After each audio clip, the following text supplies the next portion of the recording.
So don't say anything you don't want recorded. Never do. I was told if I didn't have anything nice to say, don't say it at all. Oh, what happened to your? It was weird. I lost your video for a second. Okay. Because I'm. You froze.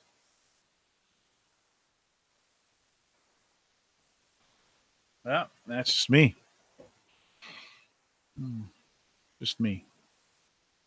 Hey, if you're catching this live, or if you're catching the recorded version of this, it's really just about hanging out. So, no topics, no agenda. In fact, Mike, I've thought about renaming the show to "Listen While You Work." That's what I'm contemplating it. For who's working at 8 o'clock on? Well, but I mean, they could listen anytime. They could just put it on while they're at work, just as background noise. Oh, yeah. I kind of like happy hour, but I'll do it. I like happy hour too. Happy hour. I feel as though I'm getting has started. You know, I said I was going to make a podcast out of this, but of course, as soon as I thought of "Listen While You Work," of course, I looked it up to see. Of course. Oh, the domain's available. I better buy it. Better add it to my graveyard of domain names. Oh my God, it's so true. Except I didn't buy it. This guy has been on a liquidation sale, even of his domain names. Really? Are you actually selling any? No, I'm just letting them expire. Just letting them go. I'm drinking something really disgusting. What do you got? I don't know. This concoction of. What's it made out of? Turmeric. Turmeric? Sounds like a cigar. I don't know. It's for joints. Oh, you having some joint problems? Yeah, I've got an eternal chronic back problem. Chronic back, huh? That I can look forward to it forever. Oh, you're like, well, thank you very much. Yes. I said, how long do I have to do this? Pretty much forever was the diagnosis. Oh, one of those kind of ailments. That's so great. It's like you're pretty much going to have to deal with this forever. Well, it's back. That's the way I sit. Right. I'm lucky. I was at Hy-Vee, that's our grocery store, and this guy recommended this beer to me. Okay. It's called Empirical Biscotti Break. It's super expensive, but it's like a glass of wine in a can, alcohol content wise. So I thought tonight we give it a. You want to taste? You want to taste? Sarah's over here. And I'm gonna get rid of this light. Yeah. We'll pour this in front of. Ooh, that's nice and dark. Yeah, it's a little happy hour. Oh, you want it? I was gonna let you take a sip out of the glass. Oh, that's true. Well, but the whole can won't fit in. Oh, it's okay. That looks very desserty. Doesn't that? Look how thick that is. Oh, that looks great on camera. Wow, look at that. Talk about happy hour. So I'm gonna try and yeah, you don't have to drink it all. I'll pour the rest in there. I'm sure you won't backwash. Sarah's giving it a try. What do you think? Kind of thick. So I'm going to try for happy hour. These Monday night happy hours, I'm going to try and have a different something. You like this got some kick to it. This is that's the beer. That's the kind. They're really not going for the beer look on their label. Evil Twin Brewing. No, Evil Twin Brewing. Kind of looks like a soft drink. What we're going for. Yeah, we've been trying with it winter time. We've been trying a bunch of stouts. Last night we bought some Infusion. They have a vanilla bean. That's really good. That's a local Omaha. I've got a Brickway vanilla coffee stout. That's another local Omaha one. We got some of that. All right. And then I bought another one. I'll save it. I'll save one for next week. It's really good. Awesome. There. Looks like This one is Imperial Stout brewed with coffee and with almond and vanilla added. Ooh, it sounds like my smoothie. Somebody was out there milking those almonds. I don't know who does that. That's pretty tough. It's a tall order, milking those almonds. Yeah. You put the almonds, you put the words. There's certain words today that if you Mhm. put them in food or anything, it's like, oh, it's healthy. Cool. It's got almonds in it. It's good for you. Like granola. It's Yeah. basically liquid Yeah. granola. Yeah. They say it's got almonds in it. It's gotta be good for you. Mm. So, wow, today was a hopping day for me. Really? Yeah, I was a day off. I now have an official schedule for Oh, nice. so I have my weekends are Mondays and Tuesdays, which Hmm. is um you know, Mhm. honestly, other than just a routine that I have typically on Saturdays and Sundays, not not like it's a big deal having it Sunday, it's just two days different, I mean, in terms of um it's Yeah. okay having Monday, Tuesday versus Saturday, Sunday for Right. me. Right. But yeah, but on my days off now, I've been getting lots of like uh local tech jobs, freelance gigs, like Mm. which, when you I think there's that thing when you're not trying to do something, it all comes to you, and Yeah. when you Right. know what I mean. So I'm in that state where, um, all of a sudden my phone's like ringing off the hook when I'm like, no, I'm kind of now I'm in like chill zone. Yeah, but Like, nah, this is my weekend, actually. And they're like, we yeah, don't care. Can you come work? nah, but the things I do during the day are just pure like enjoyment for me. It's literally just, um, I end up learning a lot because I help a lot of older people, and they always use things that I haven't used or thought about in a long time, like programs that I don't use, things in programs that I never use. And I'm always like, off the top of my head, I don't really know, but we'll come to the bottom of that. I mean, like there's things I'm just like, huh, yeah, well, I'm sure there's a way we'll get that. And then I end up doing something, and I'll be like, oh, right on. I haven't done that, or I haven't, I've heard of that, but I haven't done it. Like it happened to me twice today where I figured something out on a Mac that I just hadn't needed to do in a long time. And I was like, oh, cool. Thank you for using things that no one uses anymore. Or I mean, Yeah. yeah, Do you thanks ever for, do you ever find though sometimes you have a problem and like you can't get it the first time and so mm, you're like, I ran out of time. And then it sits for a while and you come back and like just that extra time, you're like, oh, I know how to fix this. And or you you know, try I had that problem yesterday. I fixed something, been sitting out there a while. I just fixed it. I'm sort of in I'm sort of discovering that I'm relentless when it comes to problem Mm. solving. It's the thing that I think is I will find some way, and the problem might or the answer might be that there isn't a problem. And some people have trouble with that. Like last week I had a guy, I just said the problem I figured out, like there was just too many coincidences. And I said the problem is not with you because it happened to me, it happened with them. The problem is something that's out of our hands. Mm. Let it wait, and then by the morning it's gonna be better. He's like, "Well, I gotta get," that kind of thing. And I said, Yeah. "I'm telling you, I mean, I troubleshooted all over the place, and I was like, you know what? The problem is that there isn't a problem. It's you have to wait time." And then the next day, he wrote this big thank you, like, "Holy cow, it worked!" Like almost like surprise. I was like, "I told you," but but I think I think there's certain things where I say where I'm confident that it's either the problem's not fixable or something's like actual broke, or I will not stop until I till I somehow or another find, and it might be a week later, but I'll be like, um, but I also know that people don't want me there in their house for 8 hours while I'm Right. while I'm trying to solve something. Yeah. Um, but yeah, Yeah. it's I used to do that when I was trying to fix people's computer and I couldn't leave. And several times I'd be like, okay, I'm going to go. And they'd be like, oh, okay. And then, oh, wait a minute. Hold on. I just thought of something. Let me try. Hold on. Just let me try this. uh, And they're like, I'd be there 3, 4 hours, whatever. And I'd be like, I'm so sorry. And they're like, no, you're trying. That's all that matters. And it's like, I can't give up I have a hard time giving up on a problem. You I've know, been in that situation. It's tough. One, I'm like charging them by the hour, so I'm like, oh right, crap, they don't right, want to be. And then right. other people don't realize that some of this stuff does take hours to figure out. It does take Hmm. so, and I'm gonna go home and do it on my own time. I never end up charging them like what I'm supposed to charge them. That's a weakness of mine. But um, But yeah, I have noticed in this helping people at their house, I have e- ev- e- everybody has a 2 hour limit, the max when it comes to tech stuff, and they're not in.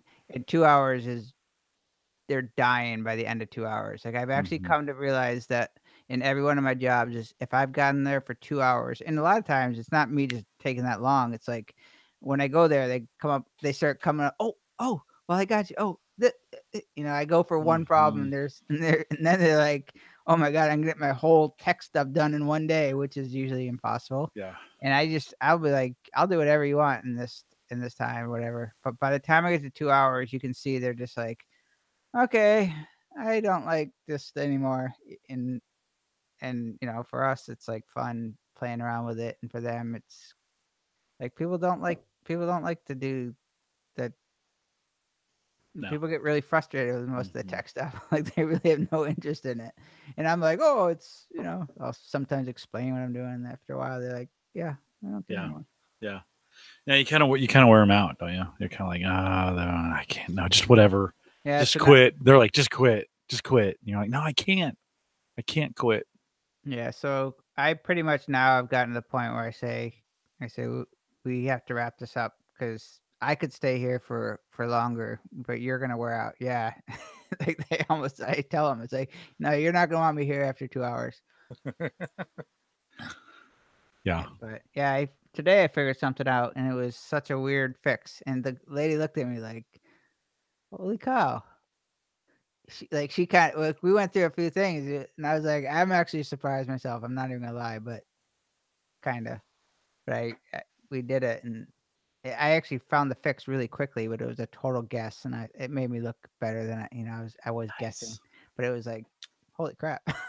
No, that's And pretty great when you guess and it works. You're like, yeah, yeah, yeah, but that was that me. that also, sometimes I think with us, like I'm not afraid to try stuff. Like you're not, like I'm not afraid to I'm not Mhm. afraid of the thing, which most people are. Like I'm not afraid or like I think I can unravel most things that I screw up. Not always, but Well, I tell you, in my early days working with Windows, man, I screwed a lot of people's computers up and didn't know how to fix them. I mean, I remember doing some things where I'm like, oh, I'm probably gonna have to come back tomorrow. I was just trying to help them out, and you're like, mm, oh, I'm probably have to come back tomorrow night and fix this because I've screwed it up pretty bad. that's a You scary know? that's a Yeah, scary feeling. yeah. When I've now installed G Suite for several people and businesses, Mm-hmm. where I've had to migrate their stuff from like Windows or from Outlook, and they're nobody wants to give you 5 minutes of their time, and I'm like, listen, this is important that we get some of this stuff done in advance because this is your email, and you probably don't want to lose your Mm-hmm. email. Like you need, some people just don't want to give you Mm-hmm. 3 seconds. It's like they don't have the Mm-hmm. time. Like I'm telling you right now, I'm not gonna not let you get the time. You know what I mean? And I get nervous, not nervous, but like I don't want to screw up an entire business's email system or have them have to, you know, like it can be a mess if they're like migrating from one web server to another. And then I don't know. I'm always amazed at people's lack of like, just like they don't want to deal with it. But I'm like, trust me, if I screw it up, you're going to be really mad. Mm-hmm. Mm-hmm. Yeah, it's hard to help people like that don't want. They're like, okay, can you do it in a minute? And you're like, Yeah. no, Yeah. no, it's going to take a little bit of time, and it's probably going to be messy, and this stuff isn't perfect, and it's hard. I think that's a really hard to help people that way. So what do you do? So I have this trouble. There's been a few jobs, not a ton, but there's been a couple where I went there and I just left where I was like, it's not fixed. And Mm. I'm really like annoyed, but I'm like, you're I don't know. Like I literally have gone through every single thing I can possibly go, and I'm sort of like, but I was here. Do you bill them for the whole thing, No, regardless? no, I'm such Yeah, a sucker. I'm like the yeah, worst. yeah. I mean, It's most hard. people would. Everybody tells me, "Oh, you have to. It's your time." I'm like, I don't know, but like they paid me to fix something, I didn't fix it. Which I mean, it's only happened a couple times, but there's been a couple times where I really left like feeling bad. Yeah, And yeah. a lot of times, actually, those jobs, a lot of the times, I've gone there to do something else, and those are like the secondary jobs, but it kind of makes me Mhm. look like I didn't do it, and I'm like, dang it. But I don't know. I don't really stress about it. I stress about the fact that like I don't want to charge them for something that I was unable to fix, Mhm. even though I Mhm. put in effort saying, I mean, there is value in not fixing something, or like there's value in like actually realizing that it's either not fixable or a really hard fix. I mean, it's not like they got somebody the next day to come out and fix what I did probably, but I don't know. Do you feel like you could do like a 1 hour, like if you don't know it, like you kind of know when they're explaining the problem to you, whether you know the fix or not, right? Yeah. And in some ways you almost want to say, hey, I don't know how to fix this. And because of that, it's going to be a 1 hour minimum. Like whether I fix it or not, it's going to be an hour because I Yeah. just don't know. And then if after an hour I don't know, you can choose to keep paying or cut me off. But I'm just being upfront with you. I'm going to spend some time troubleshooting it, but it could take me up to an hour to figure this out. I think it's hard, but I've never had anyone say, "I'm not paying you, you didn't fix it." yeah, It's totally self-induced. Like, yeah, yeah, it's yeah. never been like, but that's a good approach because I do say, what I'm not good at is I'm not good with, like, in fact, I did one today, smart TVs. Like, Mm, I'm not afraid of any of those things. Like, I'll be like, I'll try. Like, I'm not, but it's not my thing. Like, there's yeah, certain things I'm just like, I'm not. I don't know the like a home system. I don't. I had like the first time I met this client who turned out they're now like my favorite and one of my biggest clients. He came over for me to fix like one of those rack systems in their closet of AV stuff and like those Crestron, yeah. Oh yeah, and I'm literally like, I I know nothing about Crestron things. In fact, I think they're yeah, like a confusing mess. It takes 7 remotes to turn on your TV, and I'm yeah, like, yeah, and I'm saying, if you want me to come over there and like, eh, like if you're afraid to go in there, like, or if you're just like not want to deal with it, I was like, I'll be willing to look at the lights and see if I can get something to work. But I said that is not my thing. And he's like, that's hmm fine. And that situation, whenever they do something like that, I always tell them like, you're not. That's not my wheelhouse. But hmm if you want me, Well, it's good to say it up front, though, right? And just yeah, be like, hey, let me be 100% honest with you. I'm going to be figuring this out. I'm usually pretty good at it, but it doesn't work in every case. yeah, And, I just charge a minimum in those circumstances because I just don't know. yeah, And I don't want to waste your time and waste mine. But if you're willing, I might fix it. Sometimes I do. Sometimes I don't, yeah. you know? Yeah, I have zero problem with being upfront at the Yeah. beginning. I mean, I always tell them like, yeah, this is I don't do jobs like that anymore for pay. It's like either I'm doing it just to help them out or I'm not doing it. Dealing with all that is just it's just too much. There's too much warranty. There's too much because it always seems like then it doesn't stick, especially like those with the oh AV yeah, systems and stuff. You get it fixed and then they turn the lights out and the next day it's completely back and you're like, why? And it's just like, nah, I'm not gonna. And then they're like, you changed something, and you're like, I just go, nah, I don't really know. Actually, I don't. I'm not. In my younger years, I wanted to fix everything, but now I'm like, I mean, I nah, stick to my thing is sort of the Macs and iOS, iPhones, iPads, Wi-Fi, like yeah, the yeah, home yeah. networking stuff is what I stick to. But it turns into pretty much anything in their house. Hey, do you know anything about that? I'm like, Hey, my fridge is making this whining honestly, sound. Can you? I've always been like that. Though. I'm like, no, but I mean, I got a back. I'll help you move it. I mean, today was smart TV, and actually, I've decided last week. I decided, or I said that I should just put on my business cards like printers and Wi-Fi or something because Mm-hmm. pretty much 90% of the people want me to change their cartridge and their ink. I deal with a lot of older Really? people. Deal with a Oh, lot of older okay. people. All right. Yeah. Why Okay. isn't how do I connect to my printer? How do I connect to my Wi-Fi? I have so many people's passwords and like it's really funny. Um, Hey, Ross. Hey Russ, guys. Welcome to Happy Hour. Hey Jim. Hey Mike. what's going on, Russ?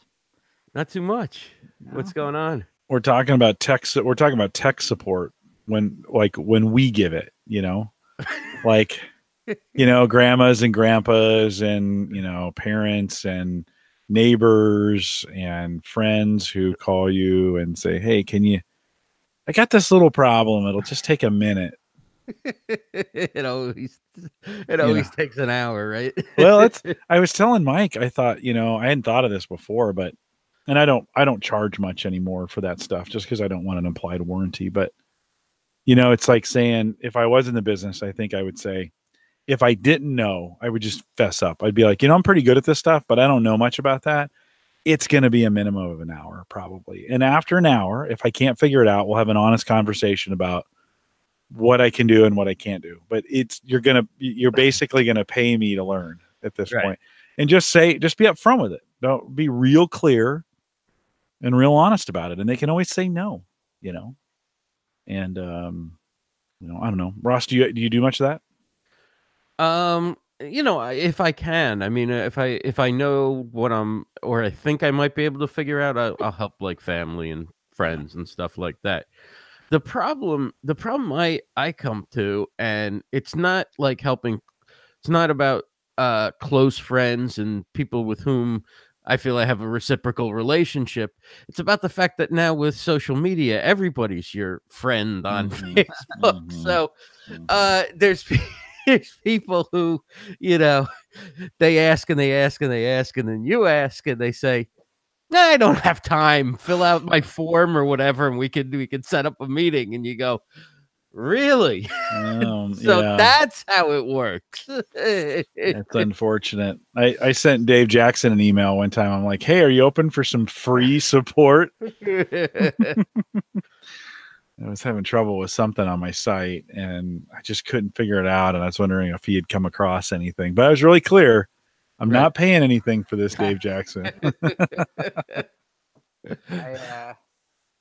I have a few friends locally, and I always make it clear, and they remind me they're on the lifetime VIP plan, and I say that is covered in your lifetime VIP anything goes plan. I mean, I've always been like the friends and family support, but which I don't mind. That's how this like kind of my local tech support came about, because I was doing like every neighbor, every one of their.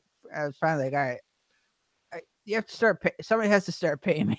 Like I'm becoming a full-time volunteer. Like I've got to figure this out. I mean, people were telling me like we got to pay you one of these times. Like it's true. Time to start paying. Maybe now would be the time.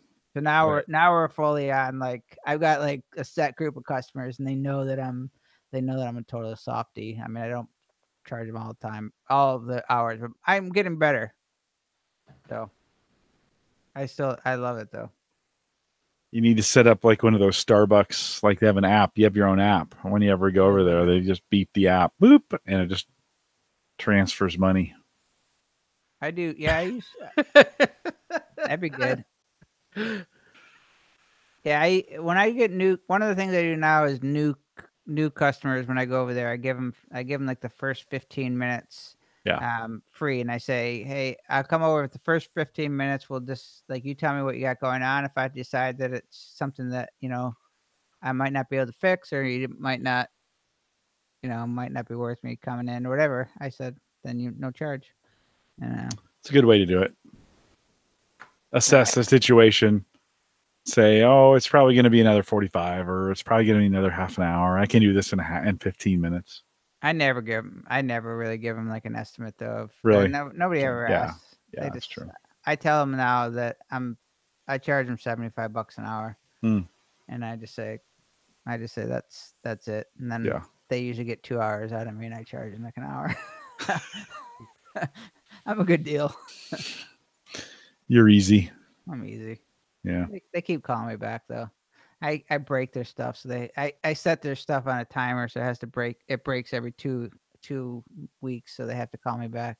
No, they always everybody seems to have run into tech problems without any help from me. So I don't get as much as I used to. I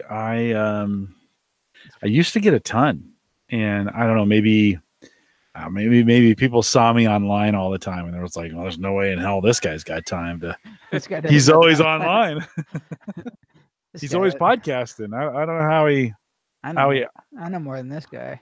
I thought I had a podcast every other Monday night. I have a late podcast either in India or in Sydney, and I thought I had one tonight, but they had scheduled it for tonight, and then they'd moved it to next week. So Mike, next week we'll just have to maybe do an hour. Man, that beer is strong. Holy cow. What are you sipping on? Oh, I was at Hy-Vee the other day, which is our kind of, and they have a really good liquor section. And so this guy's like, hey, he goes, you like stouts? And I'm like, yeah. And he goes, okay, you got to try this. And it's a Evil Twin Brewing. Huh. And it's an Imperial Biscotti break is what it's called. Imperial Stout brewed with coffee and with almond and vanilla added. Mike said, if you just add almond to anything, like it's instantly great. Like, hey, chocolates and almonds, bananas and almonds. You know, that's the new cran flavor. Just add cranberries to anything and they're good, right? But Almond milk. Put Well, almond milk, avocado on anything. I know, yeah, right on. But he here's how he described it. This can as much alcohol as a bottle of beer, a bottle of wine. Like a good bottle of wine. And I'm like, oh, I was like, oh, wow, okay. So I went $4.50 a can. Look at that thing. Is that 16 ounces? Or? Yeah, it's a biggie. Yeah, hold on. I think it's 20 ounces. It's a pint. Okay. 16. Is that 16 ounces in a pint? Yeah. I think. Echo. Yes. How many ounces are in a pint? I know exactly how many are in a pint. You don't have to 1 ask me pint that. equals 16 fluid ounces. All right, there you go. I want to make sure. I was a bartender for like I just- 15 years. I'm not quite sure how to help you with that. Okay, Alexa. Echo, stop. Okay, good. Ask her how much is in an imperial pint. Echo. How many ounces are in an imperial pint? I'm not sure I said that right. 1 pint equals 19.21 fluid ounces. 19 ounces. Yes, that's what 19.12 in an imperial. That's what you'll get a Guinness in. Is it easy to change the name that you call it? Yeah, it's just in the app. Oh, okay. Yeah, it's just in the app. And so instead of, because everybody says the A word, right? Right. So I changed it to Echo, but everybody says Echo too. I don't listen to podcasts down here, so I don't care. But we wanted to differentiate between the upstairs and the downstairs. So she's Alexa upstairs and Echo down here. But see, there she goes. She's gonna want to know something now. Ross, Go back to sleep. Ross, what is your Alexa situation going on? Like, how are you doing with your Alexa game? Yeah, so I had been doing the Livestream Universe update on Alexa, and the last month I haven't kept up with it. Yeah. I'll probably go back to doing it, but you know what a relief it is not to have to do something daily. And it's the same thing I have with the video updates. It just gets to a point of like, Yeah. Okay, I've got to get work done first thing in the morning, or I've got to get a good night's sleep. Yeah. How long was it taking you to make one of those?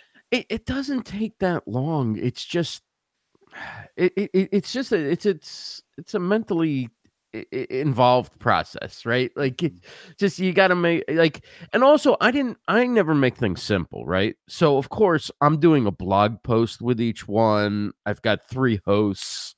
I mean, I didn't make the process simple. I have 2 RSS feeds on one host, so that it's a podcast, but then the flash briefing has its own.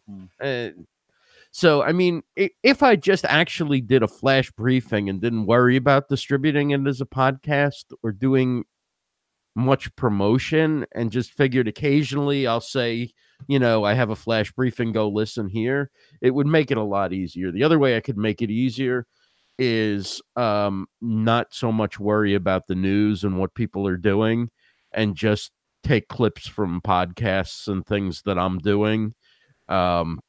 But I've always felt that the part of the benefit of doing it is promoting other people and building relationships and That kind of thing. But I mean, obviously the easiest way to do it is record 5 of them on a Sunday. And, then you're thinking, okay, this isn't very long. And if I just make a flash briefing out of it and I don't worry about distributing it as a podcast and I don't worry about promoting it, I'm just having that content for the 25 people or however many people actually listen on a regular basis. So what's weird though is like, I don't think anybody's listening, right? And then I go to Podcast Movement and people telling me that they're listening and like they're learning about it. And I'm like, oh, so you're one of those people who the statistics. You're one of the 5. Right. that I'm getting. Exactly. Mm-hmm. And so I'd like to have regular content for people who want it, but I don't know. I think in the long run, it's going to be something. I think in the long run, people are going to sit down at their desk in the morning and like listen to a few flash briefings to know what's going on. It'll happen in the car, to be honest. Or in the car. So Alexa's moving into the car, right? I mean, in a couple weeks, we're going to see that dash-mounted Alexa device. Right. Or Echo device, and it'll plug into Bluetooth or whatever and have an aux port, and that will change the car. I really believe it'll transfer into the car, and then flash briefings will make sense. I've tried listening to flash briefings in the house, and it just doesn't make any sense. Like, I'm not in a room long enough for it to make sense. Yeah. But in the car, yeah, I'd get in the car and I'd start it and I'd go, Alexa, tell me my flash briefing. And I would listen to that thing all the way to the end because you're there. And then it plays through your speakers and everything. Yeah. Because I mean, there's a couple problems with it. One, the device, unless you have the device hooked up to something, it's not that easy to listen to, through like I have an Echo Dot or whatever. It doesn't sound that great coming through there. And then a lot of them are atrocious. I mean, a lot of the flash, the worst ones are the ones that actually let the computer voice read headlines or whatever. But you choose, right? You choose what you listen to. Yeah, absolutely. Yeah. But even like a lot of media companies that do them, like it clearly not assigning it to their A-level talent. I mean, some of the stuff is really not very good from like name companies. And I think, I mean, the car thing is huge. I think it'll be big in the car. I think it'll change. Like, we have not been able to penetrate the car market from a technology. It's just not there. We're plugging our phones in. It's still Siri, it's still those kinds of things. And I think this will change it, this device, unless they totally F it up. I think this will be the beginning of the end of the car. I mean, I subscribe to NPR News, ESPN radio update, or the sports update, and weather, and it lasts 7 minutes and it's perfect. And I'd love to just get in my car and say, hey Alexa, play my flash briefing, and as I'm buckling up and getting situated, boom, it pops on, right? And it's super efficient. So that, I think, Ross, just like people don't really listen to podcasts in their house, like they really don't. If some do it while they're vacuuming or walking or whatever, but most people, car, plane, or train. Yeah. What I don't like about the flash brief, one, I never really got. I still haven't really got like having her to do it. But what I don't like is I don't like piecing together my own playlists like that. Like, I guess like I do it in some ways, but like just do it once. I know, but like nobody's doing it. Like nobody even understands what the flash brief it is, like including myself. Like I get it, but I'm totally like I don't want to put together like my own little compilation of I don't know. It's like clunky to me. Something's gotta give. I mean, I guess it's like I get it, but it's got to be modified a little bit. Do you think that having the device in the car is also going to greatly increase podcast listening? Yes. Because now you don't have to download stuff, and you can just go like, Alexa, play Mike Murphy Unplugged or whatever. I don't have to. I don't have to like. Did I download it? Did I plug my phone in Bluetooth? Just like Alexa, and if I change my mind, want to listen to something else, like play this. That's what I mean. Like that's what I love about her. When something pops in my head, I just ask her. The fact of like having to curate my own sort of like thing, it's I don't know. For me, it's something that I just probably wouldn't do. I guess if I was commuting every day and I had the same thing.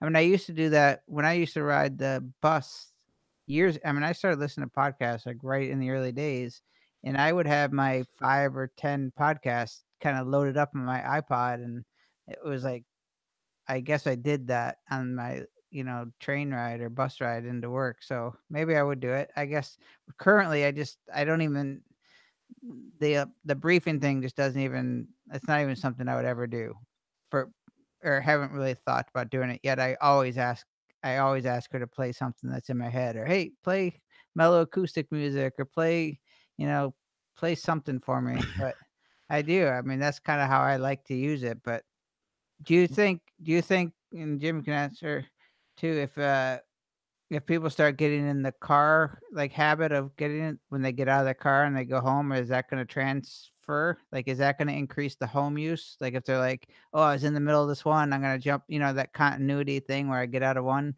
Like, do you think it's going to add? I think it could. Yeah, I think it could, and I think so they're in the home automation space, and so by your phone, the dots eventually or whatever they're going to call these things would know your location. So it'd be like, yeah, hey, you would walk in the room. Do you want to pick up where you left? I see you didn't finish listening to Home well, Gadget. yeah. But You like the want to pick Max, up? like that feature is awesome now. Like when you go to watch Netflix and you go pick up your iPad, and it's like we're getting used to that, but I think it's the coolest thing ever. Like when I'm watching a YouTube video, I'm like, oh sweet, right where I left off. Yeah, I love that. Same Yeah, with podcast. like it's just something I just shut the thing and walk to another room and I go, oh, cool. Yeah. Sometimes it annoys me when it does that because like I missed the 5 minutes when I got a call and had to leave the room or something like it's like where was It's pretty impressive that whole like. I mean, when Apple first sort of did it, it seemed like a gimmick when they were saying you were going to play, and sometimes it's confusing a little bit. Like when you jump from, I don't particularly like when the browser comes onto my home desktop or whatever, but it actually is quite impressive, and I think that I could see that happening in the car commute type thing or the gym. I'm at the gym listening to something. I'm going to go home and finish it up on Alexa. It's really great for audiobooks because I'm never going to remember if I'm on a long drive or that's a something great what one. chapter I was in. Yeah. I mean the audio space is I mean it's just that whole thing is one we're even impatient about progress of something that's like big too. You know what I mean? Like we're kind of like, yeah, that's never going to happen, but yet you know what I mean? Like Alexa and that's only been out for just like this short little window and yet we're already there's some people counting out like it's not going to happen or it's like yeah, it probably will. Just got to give it a little bit of time. I don't know. Oh, I think it's happened. Yeah, it's Like happened. I think it's happened. But I You mean, it know. hasn't even happened yet. Like, you know what I mean? Like it's happening. I don't know, like people are listening to flash briefings when somebody says, "I stayed in my car to hear the end of the blank flash briefing," or I ran around the block again so I could hear the rest of the flash briefing. Then I'll know people are. Well, it's supposed to be short, though, right? I mean, that's what I think the deal is. It's supposed to be short. I'm trying to find. I thought I'd ordered that thing, the car piece, but I'm not seeing it in my order. Maybe it won't show back up again until they ship it. Ross, do you see? So, like, do you feel like it does anything for you? I mean, it's always hard to tell. It's kind of what you just said about the podcast movement. It's such a tricky thing because you can think nobody's listening until somebody's listening. You're like, maybe somebody is listening. But do you feel like you were just doing it in the dead space? I mean, is that kind of what you were sensing, or? I mean, a lot of people I think will listen a couple of times to see what you're doing Because it's you, right? Yeah, and so I got a lot of positive feedback because from what I heard from people is mine stood out as being very professional sounding Right. and whatever compared to a lot of what was on there and whatever. And so you get kind of the halo effect of like you're doing something that's cutting edge, but you're not necessarily getting any sort of return other than reputationally, I guess. And I mean that's nothing to sneeze at, but you know, it's not going to buy you a sandwich at the store. Which, but then it's that tough thing. Like the people who are doing things are the ones who are actually, getting something, or who are the ones who are gaining the respect and the notoriety. Like they're elevating themselves, even if it doesn't feel like it. Is my thought. Like the people who Right. they're seeing you doing things. There are a lot of people who are just watching you do things. Nobody's watching them. Or, what I mean? Like, Right. Like, so I mean, like ultimately. The other thing is I haven't really paid attention to the podcast stats, and I know that people are listening on these different podcast apps that I've put it on, and I just haven't.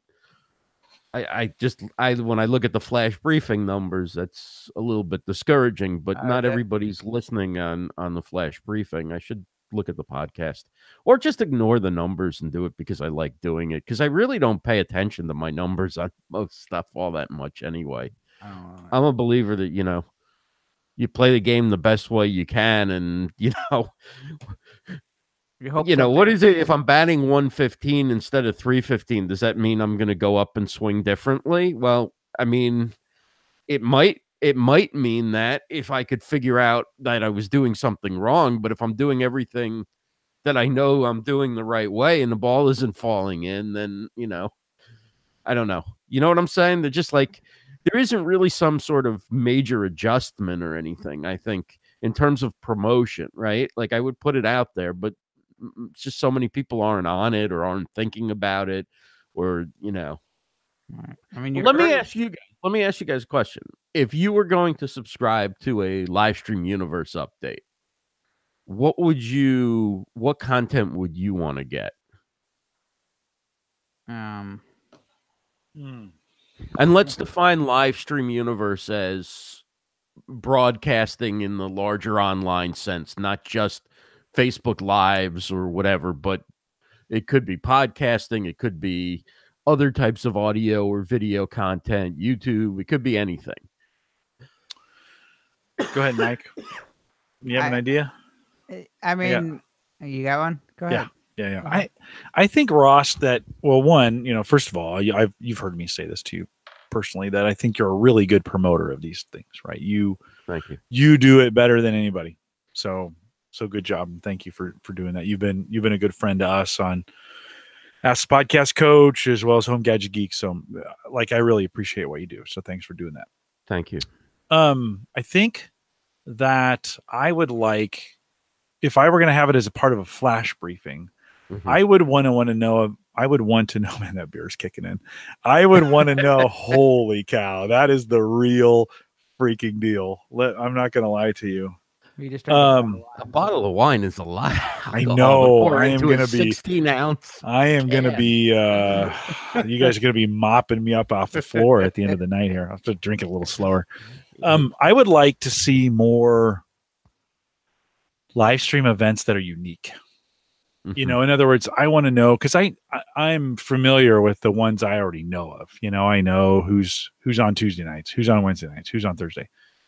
But it would be like for the flash briefing, I would want to know, hey, there's a special, so-and-so is doing a special, live stream on this with, name the star or whatever. So those are the kind of things I think if I was listening to the flash briefing, I would want to know not just what's coming up, but what are some unique, maybe live streams that are happening. Yeah, I think that's a good. I mean, I've always sort of, when we've talked, Ross, the promoting.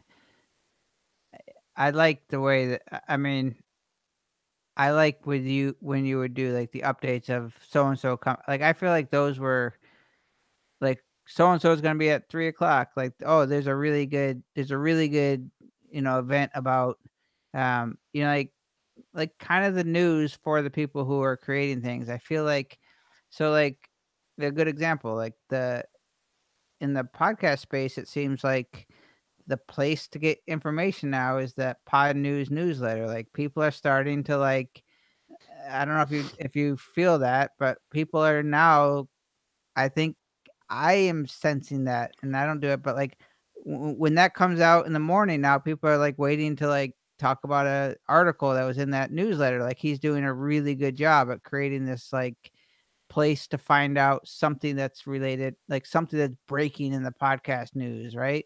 Like Jim Critton, James Cridlin. James Cridlin, yeah. I mean, he's taking it from like a BBC. I mean, probably because he's Australian, that he has this, global appeal or whatever. Like, but like it's really well done. You have the same, like, not authority, but like the same credibility of like being a from a journalistic standpoint versus someone who's just kind of like reading Twitter news. Like you have the authority to say, like, if you were promoting something or giving the news about the live stream or the broadcasting industry, it would probably carry the same thing, and people would say, I need to listen because I'm able to drop by for 5 minutes and pick up kind of my overview of what's going on without having to go figure it out. Like, do you look at that newsletter regularly, or? I look at it every day, and I think, I think that a lot of people do as well. Like I know, it gets a lot of the articles get a lot of sort of play. If you look at like the Patreon thing at the bottom, it's like growing all the time. Like they've got momentum, and it's been earned because it's good, but it's also, it's just a snapshot. And for me, like that's my whole thing is always just trying to pick up like information. Like I want information. I don't really care, to be honest with you, about a conversation between, like, sometimes I do, but I'm not going to like look forward to just a conversation with somebody that I don't know every day. Like an interview type show, unless it's something that's going to help me for the day or help. So a couple of 30-second sound bites of a live streamer talking about something in the news, isn't that interesting? Or 30-second clips from my show or something like that. I'm trying to just figure out what I can do that's manageable in terms. I mean, I think this sounds great. The thing is about, I don't know what it is exactly. Trying to put my finger on it with podcasting versus live streaming, except that podcasting kind of is been around longer and is more centralized in terms of where you would look. I know that sounds crazy, but like you don't need to figure out where to discover where the shows are and the news is and like there isn't much structure for live streaming now. Obviously, maybe somebody can build it, but a lot of the focus on live streaming news is, Fox is live streaming the World Series or something like that, which, while unless there's some real twist to it, like you look at the headlines, right? If I go into Google News or whatever, every live streaming headline is probably going to be like where some international soccer games being live streamed, right? Yeah, but if Fox was using, Be Live, or if Fox was using Twitch, if Fox was now using Discord for right, that's news. Then I'd say, whoa, I'm using Discord, and if like I didn't know that. Holy crap, you know what I mean? Like if you were to pull those little nuggets, like to me, if you pull nuggets that are going to directly affect the world that I'm in, then I'm gonna want to hear. Like if I know that some, if I know if something in the live stream space or something, Wirecast is now free or whatever, like something that you're like, oh crap, like, or there's a free version of this to help me, like I would. And if you're the guy that always kind of gives me those little nuggets, like I'm going to come back each day and be like, all right, like I got 5 minutes, and that might be a real hard thing. I don't think the Pod News thing, like I bet he's probably like, I mean, probably 6 months ago, it's hard to find daily news, breaking news, a podcast. You know what I mean? But like it's going to take you work, is what I'm saying. Like it's not going to be an easy gig to just do it. But I mean, I just saw something here that, I don't know if it was second or third page on Google News results, but Logitech and Blue Microphones merged to boost their live streaming microphone market. Okay, that's news. That's relevant. If Is that what you would typically put in there? If I found something like that, and I would lead with some sort of news thing like that before I went into the schedule. I mean, granted, I'm not a particularly big fan of the Blue microphones that podcasters use, but that's news. I mean, they're awesome. What's your workflow, Ross, when you go to create one of these briefings? But just a brief, like I figure out what is going on that day, based on the shows that I know about and I've decided are worthy of inclusion. I check Facebook and Twitter and stuff like that. Hashtag live streaming on Twitter and stuff to see who's promoting something. So people aren't promoting and they don't know me personally and they don't come up in my news feed. I don't know what they're doing. I mean, there's only so much time. So I do that and then I go through the headlines as well. Like when I search Twitter for hashtag live streaming, live video streaming, video production, social video, things like that, I see what live streaming and related news comes up. And then I do like a Google search for the news and stuff like that. And when I hit upon a story that works, by that time, I haven't come up with something that's like, world blows up at 9, details at 11, that like, okay, this has to be in it. So at that point, it's like, okay, I found something that works. I'm going to probably go with that as the story. And then other times, if either I don't find anything or I just, don't really have the time, then I'll go with something, somebody's going to be a guest on my show or something like that. Like we'll use it to promote our own thing. Have you ever considered using one of those like paid like curator tools? Like there's some really, I can't really think of any off the top of my head. There's some content marketing type tools that are actually pretty powerful for gathering, like, I think they go beyond the first level of, I think a lot of people when you're in the same space, a lot of people get this news from the same like top level sources. It feels like, you know what I mean? Like everybody reads the same like general feed. And I think I don't know. I just wondered if you ever like got deep into your research, or if you usually can just pull enough probably from Twitter searches. You probably get enough. Just curious. I've looked at some of them. I can't think of the name off the top of my head right now, but people pay money to like get these kind of deep searches. And I think probably Pod News and you think James does that? Yeah, I'm fairly certain. And it would make sense. It's a worthwhile investment for a lot of people. You could just get more deep. I mean, there is news out there. Can we hear one, Ross? Can I play one really quick? Yeah, go ahead. Echo, play my flash briefing. Here's your flash briefing. Livestream Universe update does not contain any recent content at the moment. In NPR News. Shoot. Echo, stop. Live from NPR News in Washington. Stop. Thank you. Say play Livestream Universe update on Spotify or something, okay, and that'll do it. Echo, play Livestream Universe update on Spotify. Sorry, I'm not sure. Yeah, she's not going to get it. It's okay. I was just wondering. Now it played that because you haven't updated something recently. Is that right? Right. You took some time off. Okay. Can I share audio in this or no? Well, yeah. Well, I know you have to have a special connection. Hold on. Let me find where would it be on? Would it be on Spreaker? Just go to Spreaker. Okay. Go ahead and finish your sentence. I cut you off. No, that's all. That's Ross, do you have any? Oh no, I know what I was gonna say. I was gonna say, like, even when you find like things like, okay, this is some YouTube is closing the gap with Twitch on live streaming, report finds from TechCrunch. And that was from October 25th.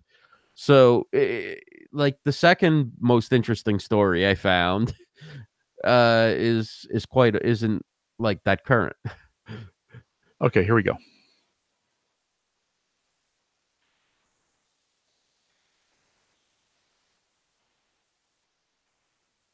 Sounds good. I'm not hearing it.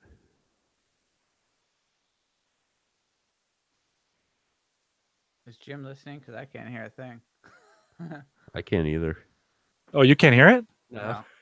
Oh, because I'm an idiot. Hold on. Here we go. Let's try it. I was used to it on the Echo, which plays. Hold on. Recorded videos from each session. First update for Thursday, October 4th, 2018. You can hear it now, right? Vid Summit is launching its Virtual Pass website today. The event for video creators will be held next week in Los Angeles. If you can't attend in person, the Virtual Pass enables you to watch the sessions live on your computer or phone. It also includes recorded videos from each session. Featured speakers include Gary Vaynerchuk, Pete McKinnon, Sean McBride, a.k.a. Sean Duras, and many more of the top 1% of video influencers. They'll be sharing their secrets for quickly growing an audience and turning videos into sales. So that's your first paragraph that you put out there. Do you use the same music every morning? Yeah. Or, That sounds great. no, you're really good at that. Oh, thanks. Yeah. Ross, I'm telling you, like that feel that like it feels like it's gonna be short. I can tell by the music that it's not gonna be long, which is good. And I can tell that you're just giving me stuff that I could brush my teeth, or like I could listen to that and just be like, cool, like so and so did this, and like it doesn't have to be like, you don't have to like solve the world's problems with it. You just have to be like, oh, cool. Like and then every once in a while you're gonna get a gem and a nugget in there that's like Ross always has something, and it doesn't have to be crazy. Listen to these, Mike. These are now his short updates. Hold on. Here we go. Vid Summit founder Daryl Eves joins us on Live Stream Deals tonight, 7 p.m. Eastern, to talk about the conference and the virtual ticket. Also on tonight's Facebook Live show, LiveView VP of Marketing, Claudia Barbiero. She'll be on the live video panel at Vid Summit, and we'll talk tonight about the latest updates to the LiveView Solo. Vicky Fitch, direct sales expert and author of 12 books in 12 months. She covers topics such as social media, live streaming, and, of course, direct sales. And so that's a minute in there. And you got about a minute to go. So, yeah. Ross, the only thing that's hard for me would be to get, like, it'd be hard to translate. Like, when I hear this, I almost need it to be, like, what's the call to action for me? And because when I hear these, so like Vicky Fitch. So the call to action will be join us on the Live Stream Universe Facebook page at 7 p.m. Eastern. So he's promoting the Gotcha. what's going to be on the show. We haven't got to it yet. Yeah, I see it in the notes. I like the way you want to pick another one at random, like go back a month or two or something, and just pick one at random. Did you not like that one? No, I'm just curious because I think here's 59 seconds. Ready? Yeah. Here we go. Ross Brand with your Live Stream Universe update for Thursday, September 6, 2018. A couple of must-see replays to start us off. Chris Strub was a guest on Brad's Live with Brad Friedman yesterday. He talked about live streaming for nonprofits, his drive for 10K followers on Instagram, and the power of social media. View on the Friedman Group Facebook page. Also, check out Kim Doyle's recent live stream with James Rose. It was full of great productivity tips. That's on the Kim Doyle Facebook page. On today's viewing schedule, 9 p.m. Eastern, it's Home Gadget Geeks with Jim Collison on the averageguy.tv/live. And 10 p.m. Eastern, Christian Karasevich and Mike Gingerich host Social Chatter.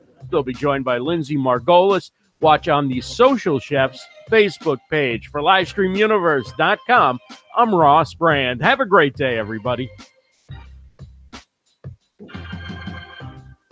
I like it. I like the short ones. I really do. I mean, like, I think people can come away with something that they can. Otherwise, it just becomes a lot of noise. No. But it's hard to remember all the call to actions in there. You know, um, like what do I need to if I wanted to hear that? What do I need to? It's so hard to get right from the audio to their actual, like the first two are to the Facebook page, right there, and I would think, oh crap, I'm driving. So what I used to do is I would end each one by saying show and event links at livestreamuniverse.com. And so each blog post, I would actually put the link to everything that I talked about. Yeah. So now we can add another half an hour to the process. So Yeah, that's another, you know. But you got show notes. You're putting this. I was doing blog posts, but at some point I stopped doing links. Okay. Yeah. I can say this because it's not a new concept, or it's not anything that I would feel bad about. But would you, while you would consider doing maybe a newsletter that accompanies the live? I mean, I'm not trying to like say that to copy the other situation, but like if you had a morning, I don't know if people would actually go listen to the audio after that, but if you had something that accompanied, if you get on my mailing list, so get on the mailing list, you get the show notes, but you got the Live Stream Universe every day, then you have this like three-way thing. You got it on a Facebook thing. You're coming at them in every way they want. They can still listen, and they can check. They know it's in there. So that could be my call to action. Sign up to the newsletter to get the links. Yeah, listen while you're driving, and have it delivered to your inbox. Now we're on to something. So you can. That's it right there. That's gold. And you're getting gold in your list. You can send them to the Patreon page to get the support the show, support the newsletter by going to the Patreon page, where I give you all the interviews, the videos that don't make it,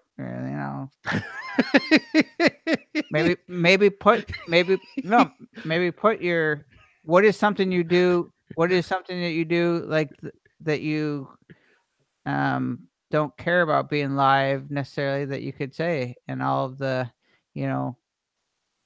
I mean, you probably want everything to be live, but I mean, I could do something where I talk a little bit about my, if I don't know, talk. I don't think I think anyone who promises like to make extra content for Patreon is so regretful, and they're right full of crap. Like, I don't think they're ever gonna like make an entire extra thing just because people are gonna give them $1 a month. Like, I wouldn't even promise that. But if there's something that you actually have in your thing that just sort of doesn't get any traction on the Facebook thing, say Facebook is where, one, you can just support me in the newsletter, and two, I also put stuff like, you don't have to make it like people aren't paying money because they think they're going to get some extra bonus. Like, they're paying money because they're like, they're supporting you, and they're like, if there's something in there, like, cool. Like, I got stuff when I go there, but I don't really care. Like, I'm not going to Patreon to watch content. Like, I'm going there to give you $1 or $2 a month. Or, there are people though, I think, who, might miss your live show, or even when your podcast drops. Now, I don't know if you guys have found this, but like when you post it on Patreon and they get that email or that notification, it's another chance for them to go listen. I don't know how many. Well, it's like, do you guys pick up extra listeners or viewers by posting your content on Patreon? No. I have one subscriber on Patreon. So is it me? Are you on Patreon? I don't know if I. No, is a subscriber a paid person, or I think I'm following. I don't know if I subscribe. I think you can follow. I don't give a shit about followers. I want money. Yeah, that's honest. Just kidding. Okay, I'll unfollow then. I figured by following it might look like the page is going on. Followers mean nothing to me. I'm gone. Followers are dead to me. I just unfollowed. No. No, I think you should. I think the model. I think the model that newsletter / live update thing is something worth exploring. I think it's a great idea. Yeah, no, I like it. You could own the live streaming space, or the you're not. Everybody has a newsletter. Like it's not like anything you're not doing anything that's, you're doing your own thing. You got your own. I mean, your update is totally your signature thing, and then you just providing people links. You have to be careful. You don't want to put. Holy crap, Carlson. What happened? I just became a patron of Mike it's Murphy. Funny. I didn't even know if my thing was open. Like, awesome. Yeah, I'm the first. Second. No, it said 0. When I went to your page, it said 0. Oh shit! They unsubscribed. It was Ross. He unsubscribed. I had $1 a month, but they don't like me anymore. Yeah. What is your URL? Mike Murphy Co. Mike Murphy Co. Here, I'll put it in the. I got it. You got it. Yeah. Oh, you got a 404. You must have a different Patreon. Hold on. I'll put it in the. Here, I'll put. Are you watching the chat room? Our chat room? Or you probably aren't, Ross. It's just Mike Murphy. Mike Murphy. Oh, okay. There you go. If you click on the blue link, I threw the link here in the chat. Yeah, no. I gotta update. You just had one.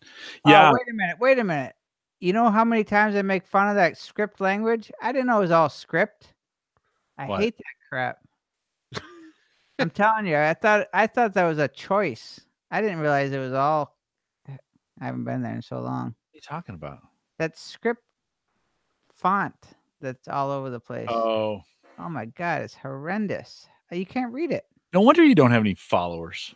You know how many times I made fun of that font? I didn't even know it was on my page. That's the one in that first video. This is the one-man band. That. No, that you see all the text all around that tells you like what the levels are. Like, yeah. I didn't choose that. I think that's awful. That's part of the Patreon thing. It's unreadable. Look at it. It's horrible. I had no idea. Well, I still gave you $1. Okay. I can't sign in. Yeah. So I think Ross, you got the answer to your question on that. What you should do, like, you definitely should put these, and then your call to action is, join the, hey, too much information for this 2-minute update. We've got an email. We have a newsletter. We'll email it to you, and get a really simple way for them to subscribe. Right. God, it'd almost be great if there was a subscription skill where they could just say, at that point, say to their device, subscribe me. Right. Hey, Echo, subscribe me. And then I don't think that works yet, but that would be awesome. But yeah, if you can get, because I would be totally like, yeah, like, okay, come over to livestreamuniverse.com, right? That's where I would go. Yes. So come over to Livestream Universe. That's such a long URL. UNIVRC. I've had that much beer. It's not. Yeah, I can't spell. Oh, I got an email that says Jim Collison just became a patron of Mike Murphy. You did? Yeah, I did. Why did you get an email? I don't know. Am I a patron of yours? Maybe you used to be. Good Lord, they make logging in complicated. Yeah, they have it's 2-factor too, because it's they got financial information in there, so they make it. And then I think I would get your newsletter up in your header somewhere on the website. Yeah. I would make your newsletter like your big announcement, like this thing is everything. You know what I mean? Right.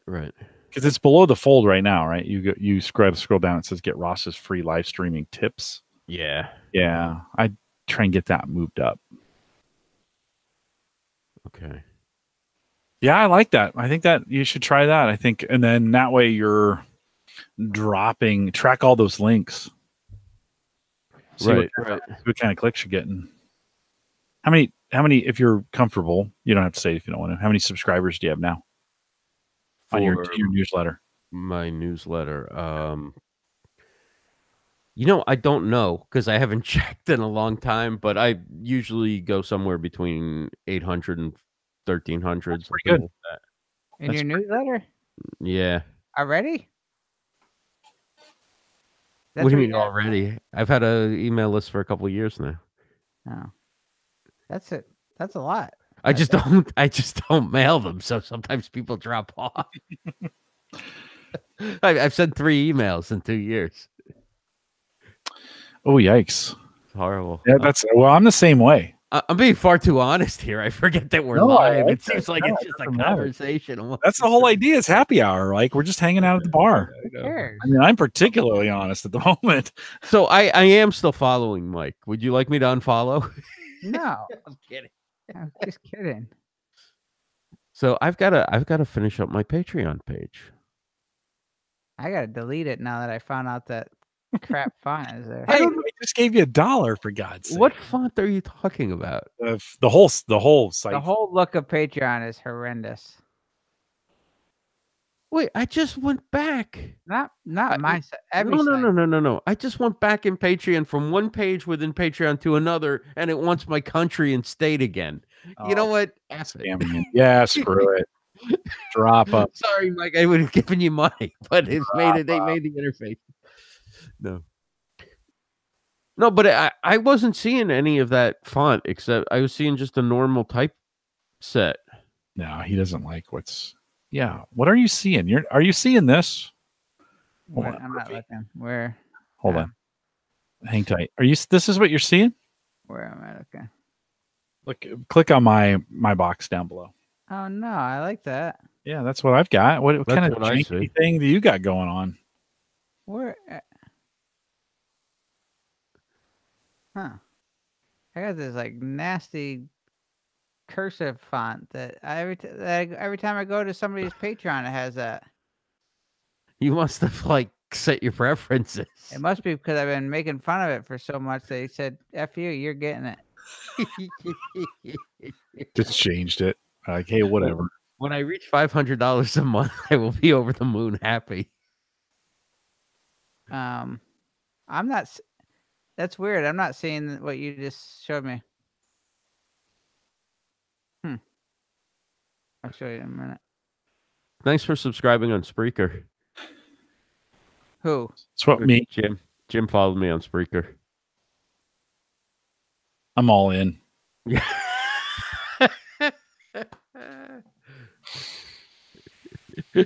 I am all in on you, Ross Brand. Thank you. I'm up to 27 followers. Mostly because you have the last name of Brand. How great is that? Like, you are meant to be a marketing guy. All right, hold on. Let me drop the sharing here. So I'm back in there. There we go. I wonder if I'm on a different page. And now I got a different freaking. This is kind of strange that you're seeing something different. So I don't know where I heard this. Did I hear Dave Jackson talking about it? But I heard something about you can't put affiliate links in a newsletter if you have an Amazon. I don't. You cannot. But you can for B&H or some of these other. Yeah, I don't companies. think they have the same restriction. But I got shot down a year or two ago from B&H. Really? Yeah. Wow. It's not worth it. I can't get to B&H. I've applied to B&H 3 times. The fact that I've spent a ton of money on equipment there should be enough for them to just go, hey, we'll make him an affiliate even if he doesn't sell anything. No, they should send you the hey, would you please be our affiliate? I know. When I was working at the photography studio, we were spending thousands of dollars a month, it seemed, or a week, it seemed like. But it didn't carry over apparently to my personal brand. Yeah, they shot me down.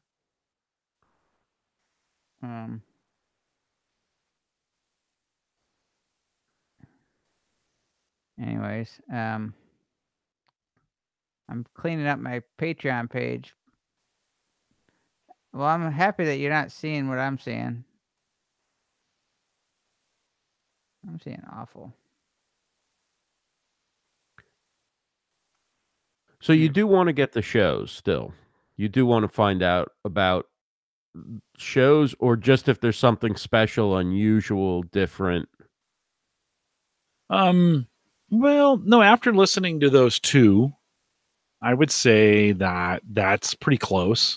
I mean, I would like him to be more unique than. I mean, you said Home Gadget Geek, so at that point I just glazed over. I was good. If you want to promote Home Gadget Geeks anytime you want, but in theory, if you weren't the host of Home Gadget Geeks, you probably wouldn't want to hear that in every Thursday. No. Well, and I'm not. Yeah, because why? Like, I think. Well, and you've done this with some of the other ones, right? This is where it takes an enormous amount of work. If you're going to do regular shows, you have to find out why they're special. And you did that often. You would send me a note. Hey, who are you guys interviewing? What are you guys doing? Maybe instead of you having to go out to do it, you make it people, you have a form that people can fill out each week that goes to a Google Doc that you just pick from the best. And they provide it like, hey, if you want to be, if you're live streaming and you want to be promoted, you give me the info and tell me why I should have you on. And then because that's what I need as I'm listening to that flash briefing. I need a reason to go, oh yeah, I need to check out that email when that's in my box this morning. Get in. So I'm going to be listening for those. Okay, here's in 2 minutes. I need to pay attention to what Ross is saying because this is going to dictate what I listen to tonight. Right. Whatever. Yeah, I mean, when I was doing the updates, the first generation of them, when I was doing them on video, I did have a form, but I included anybody that submitted the form. And I don't want to get back to doing a rundown of like 10 shows or whatever. Well, pick the best. And I've also kind of, I mean, I've made a sort of a, if something's really newsworthy, I'll include it. But if it's not at all newsworthy, and I know it's somebody who doesn't support or promote anybody but themselves, I don't know why they need to be in that on a regular basis. Yeah. Right. Like, they don't have to support me or promote me or the flash briefing. But if their whole game is just about I'm selling my stuff and myself and look how great I am or whatever, I don't want that person submitting something where then I'm obligated to put them on it. So I mean, I could just say that,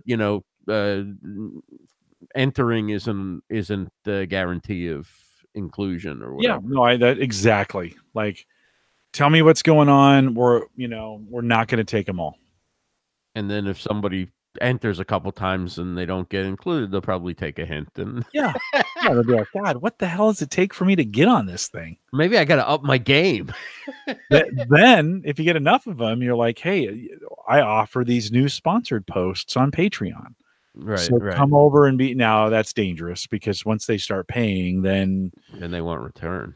Well, no, they want to actually do it. And what if you don't want to do it? Like, what if it's what if it's garbage? Did you look at Livestream dot and then a custom domain at all when you were first looking at Livestream Universe? Did you look at any of the Livestream dot accounts? You mean there's like dot livestream? Livestream dot pizza. I'm not saying you would buy these, but I'm just saying Livestream dot pub. I was wondering if they had a Livestream dot universe or a Livestream dot something like livestreamuniverse.com is just a lot of letters. A lot of letters to type in. And when you've had one of these, it's especially hard.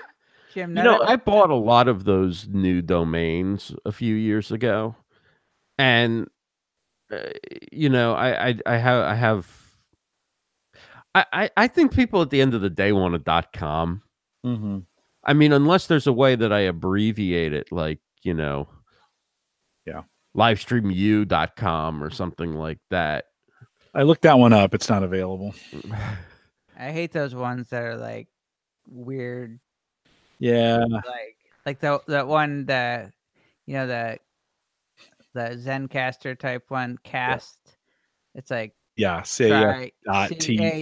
Yeah. is it AS is the dot and the T CA.ST or something like It's You that. like- better have a really good product to get away with that. If But you it's have like- livestream.wtf, that would be a good. I mean, I could go with I wanted livestream.io. Like there was blab.io, restream. Those are expensive. Oh, are they? Yeah. Those are usually like startup companies. Those are like SaaS companies. Always have those IOs. They're expensive. I'm CO and it's friggin' expensive. More expensive than regular. Or it's like $20 a year versus 10 or 12. Is CO short for company or is it for something else? It's short for Mike Murphy, is a really popular name that isn't available for anybody. And I was able to get Mike Murphy. So I like words. I like companies that end with co. Anyways, like I've always just You could be MikeMurphyCo.com. well, that's what I mean, I like the co because I think it reminds me of like a hipster brand, like a lifestyle sort of brand. I don't know. It's kind of like a designer friendly hipster beard trimming, like beard culture, like Jim's into. Evil Twin has the brewing company. They have a beer called the Double Barrel Jesus. That is so great. These guys are, well, it's funny, Mike, because these are the hipster beard. Oh, every brewery is a hipster. They like the co. They're down with the co. I'm trying to find this beer for Ron. He's asking. So Is there people in the chat? yeah, there's a couple. Is there? Ron and Tajowski. I haven't seen the chat. They have one called Even More Jesus.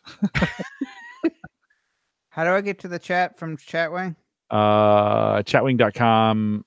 I have the app. No, I got the app last time. I don't know. Do you have it on your site or no? Yeah, it's on the site. If you go to Yeah. theaveragiguy.tv/live, the chat's there. But it didn't work on mobile, I didn't think. Yeah, and it should work on mobile. I don't know why it wouldn't. Let's see. I just thought they'd have like a handful of beers, and holy cow. Oh my goodness. The screenshot that comes up, the screen picture of me that comes up when I go to that page. To the live page? Yeah. Oh, it gotcha. Yeah, go to the live page. It changes all the time. So let's see. No, the one I see's got Murphy. Oh, it's got me. Oh my god. I screenshotted so you can see it. Good. Yeah, I'd like to see that. I was on with, I think it was with Todd, and it was like a screenshot. And the Twitter picture, Todd's like Ross in terms of like super promotion, or at least he was back then. I don't know if he still does. Todd. Todd.live, Todd Bergen, do you know him? Okay. No, I don't. So he tweets heavy in terms of like, when Ross has a show, it's like the whole, like, it's like a rapid fire. I mean, I don't know how you do it, but the picture was like, I had this like super frown. Like I looked like really mad. And like, I just kept seeing, like, when you see something that you don't like, or whatever, like of yourself, it's like, I Right. just kept seeing it like everywhere. Like, God, I look so mean in this picture. Like, I looked miserable. And I mean, it was just like a screenshot, you know what I mean? But I just kept seeing it everywhere. And I was like, oh God, I hate that. Is there a way to share my screen? Yeah. Left, go up to the upper left-hand Share corner. screen. Yeah. Oh, That is a good one. Now, now who's drinking the beer? oh, that is really good. That is great. I like that. Yeah, I can't get to the app. Or I don't know what the deal is with the app for Chatwing. Huh. So I got to go to your. I mean, I feel like I got it last time. Oh, I have trouble bringing up Chatwing on Chrome. Well, I got When the I app watch last when time. I watch your show, I always watch it on Safari. It's like On one of me? the only. Yeah, Really? it's one of the only things I do on Safari. It works best on Chrome. I can't. That's weird. It doesn't show up for me on Chrome. I would expect that in Internet Explorer, but not Chrome.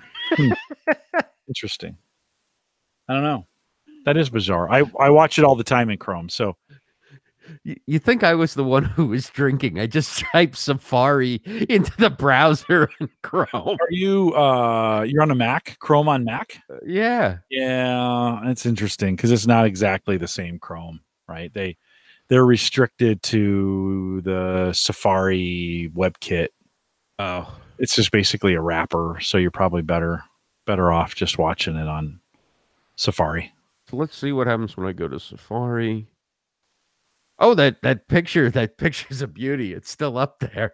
It's a beauty. But now I got the whole chat next to it.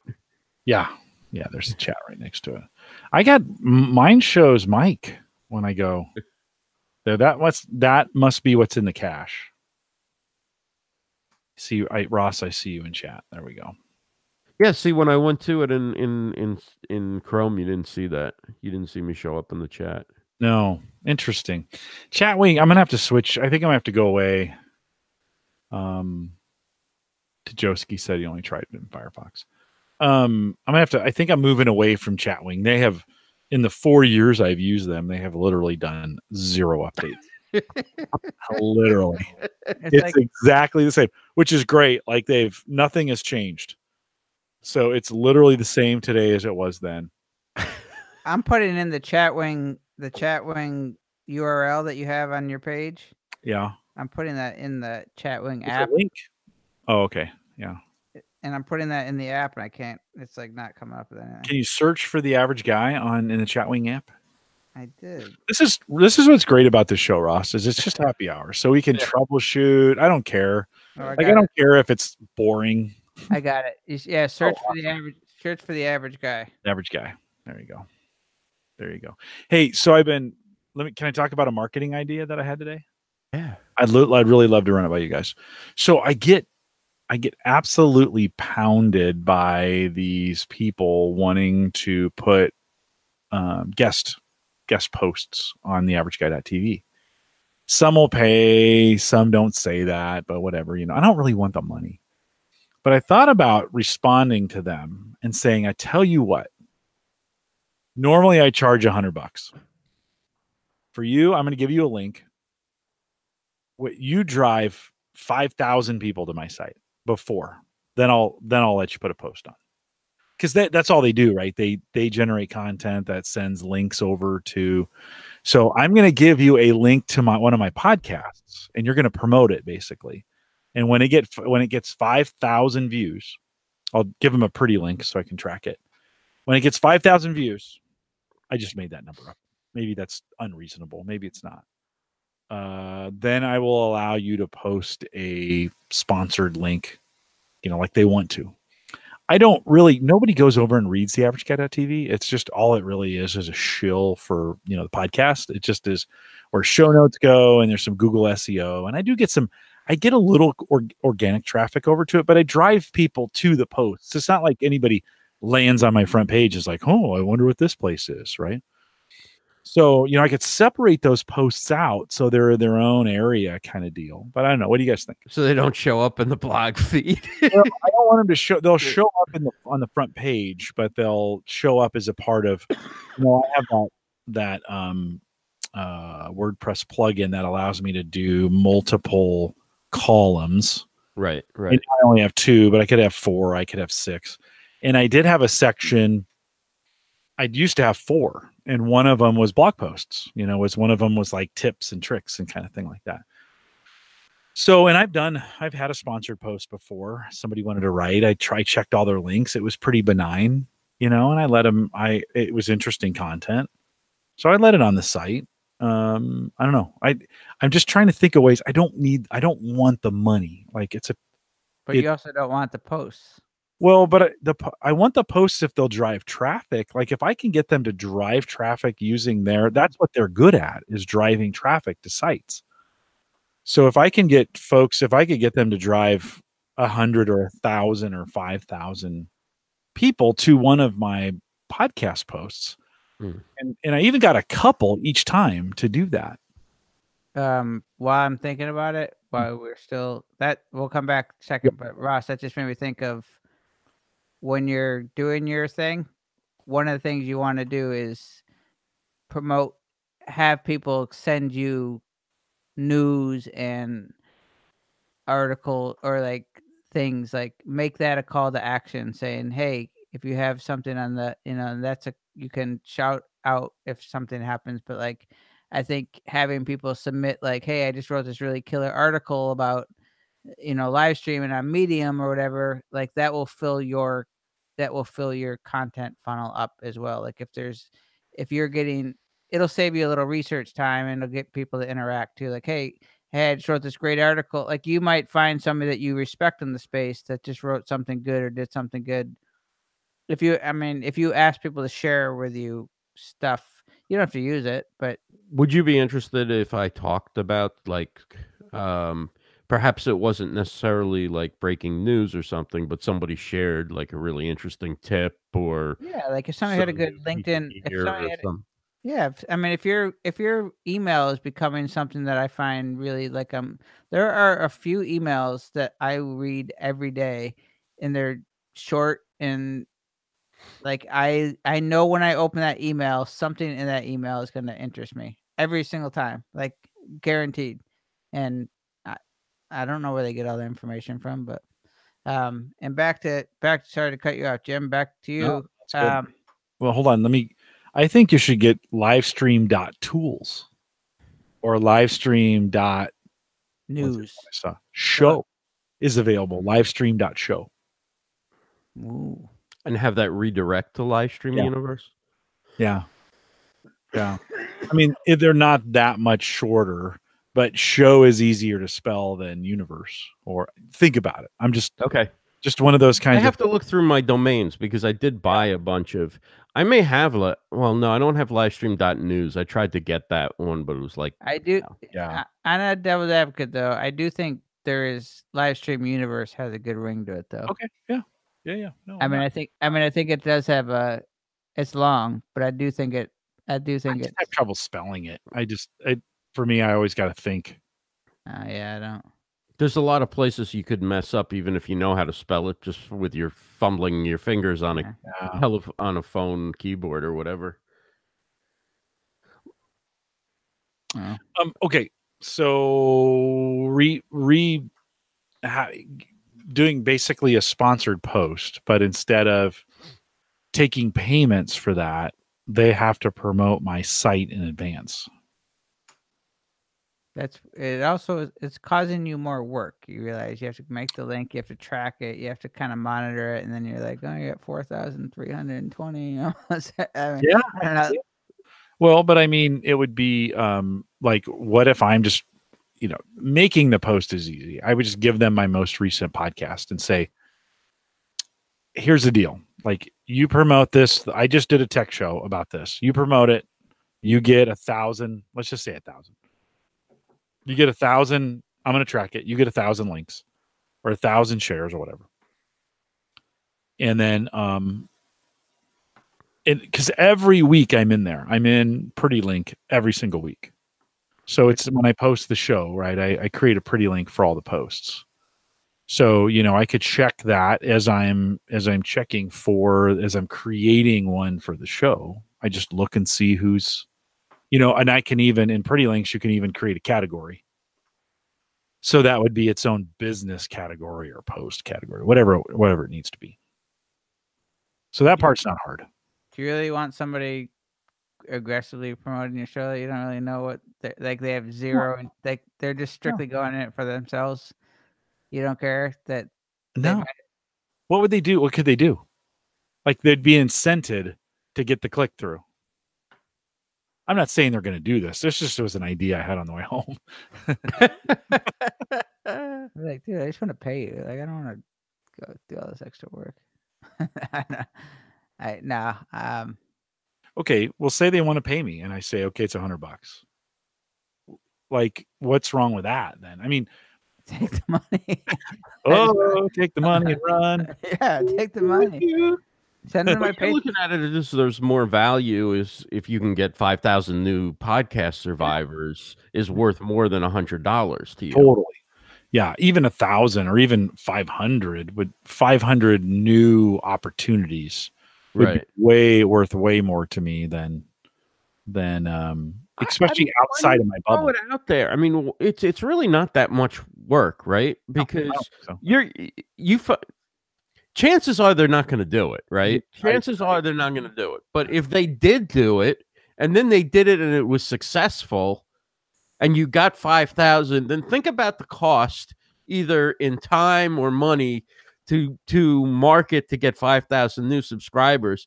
Checking a pretty link 3 times, setting like 3 notifications on your calendar to check the pretty link, and giving them basically the space on your website to write one blog post that you set up so it's a little bit different in how it presents itself than your posts. I don't think that's that much trouble for subscribers. I mean, think about all the things we do to promote stuff and to create content and all this stuff that's time consuming and does, like, why not throw it out there, right? Like, totally. So I just got this email. This is what made me think of it. I get these every week. I get a couple of them a week. I was wondering if you could help me, if you're the right person to talk to, blah, blah, blah. Our team at Trust Radius writes about all things related to the latest tech, marketing, and social media trends in education, and we'd love to contribute an article to the Average Guy Podcast Network if possible. Now, they didn't ask. I've had others say they want to pay me, hey, and I even negotiated $60 with one. And we got hung up. I've been a little cautious with these guys because I don't exactly know the kind of trickery that they're putting in their links, Yeah. So I looked at the post. All the links were valid. They were just to other sites that they're promoting on their network, right? So that's fair. They're not bad links. They weren't spyware or those kinds of things. And then they were all ready, and I said, okay, I'm gonna mark this as an advertised post though. And they're like, oh, you can't do that. And I'm like, well, it is. Like, it is advertised. And they're like, I know, you just don't do that. And I'm like, well, okay, that's not truth in advertising. And I'm not going to be part of that. So, so that got me thinking, like, okay, well, could I get around that if it wasn't sponsored necessarily, if it was a swap? Is that different? And if it's a fairly benign post and it adds words to my website and they promote it up front, why wouldn't they? What does 5,000 traffic do to you? I don't know. Never had it. Okay. He'd like to see what it. One time Ross Brand said something about me, and then it just blew up. You just like to hear your name mentioned. You don't need 5,000 subscribers. I can't even tell you the last time I looked at my Google Analytics numbers. Right. I have no idea. I mean, I'm kind of listening to the possible headaches that you're creating for something that you don't even really. I don't even care about. Well, you care about, but you don't. Get outside my bubble. Like, this is the goal: is get outside my bubble. That bubble, though, is you're introducing way bigger risk. Negative risk to your own. I mean, I believe in your brand, everything for a reason you don't understand. I don't disagree.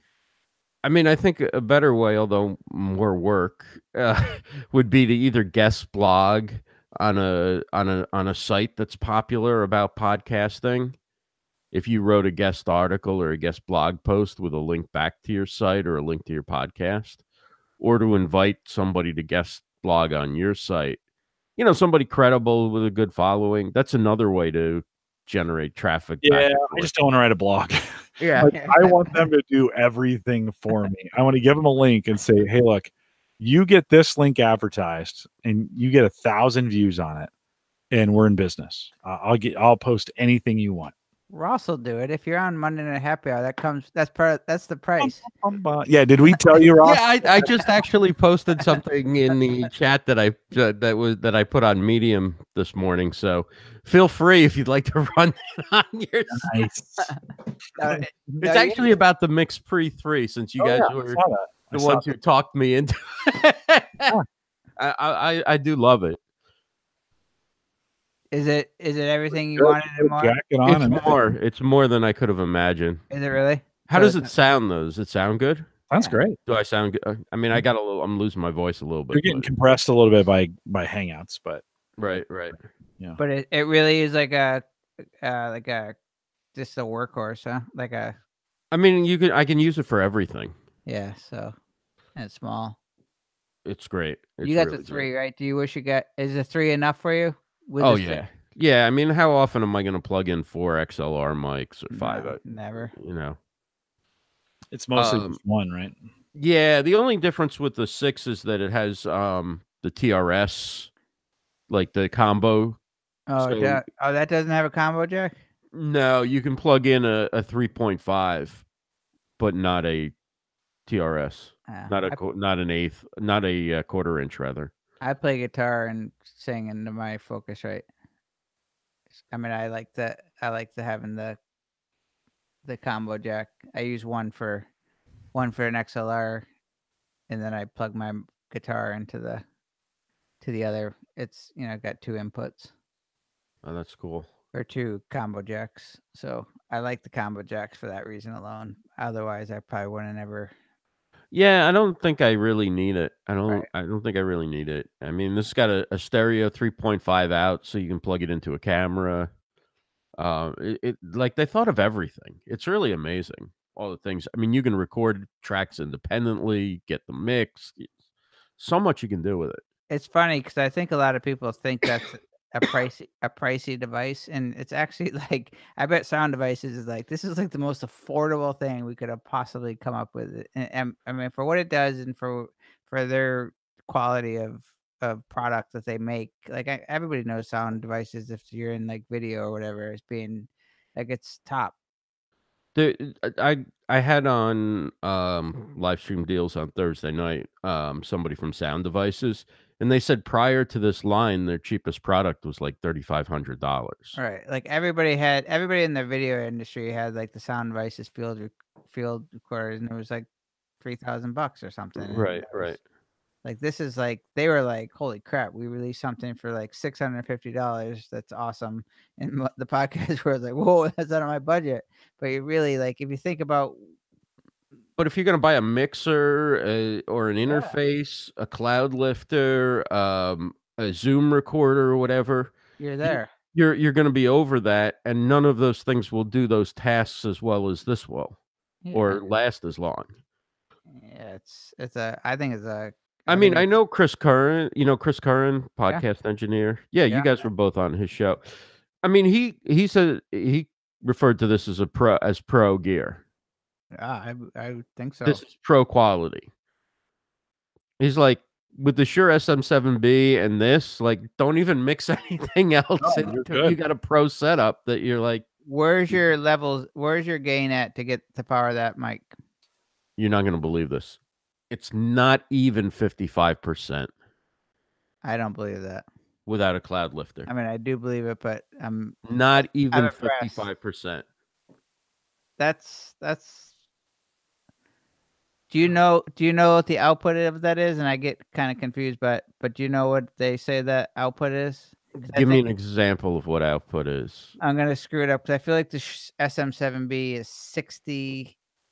So somewhere like maybe like 60 to 70, that number. Yeah, so the output, I think it's in the 70s, and then maybe goes up to the 90s with I don't know, in the recording or something. I don't know. I feel like 70 would be probably high, but you supposedly need 60 for power that for this mic. Yeah. But I think the other thing is the headphone amp is unbelievable. Like, I have to concern myself with keep making it too loud when I'm talking.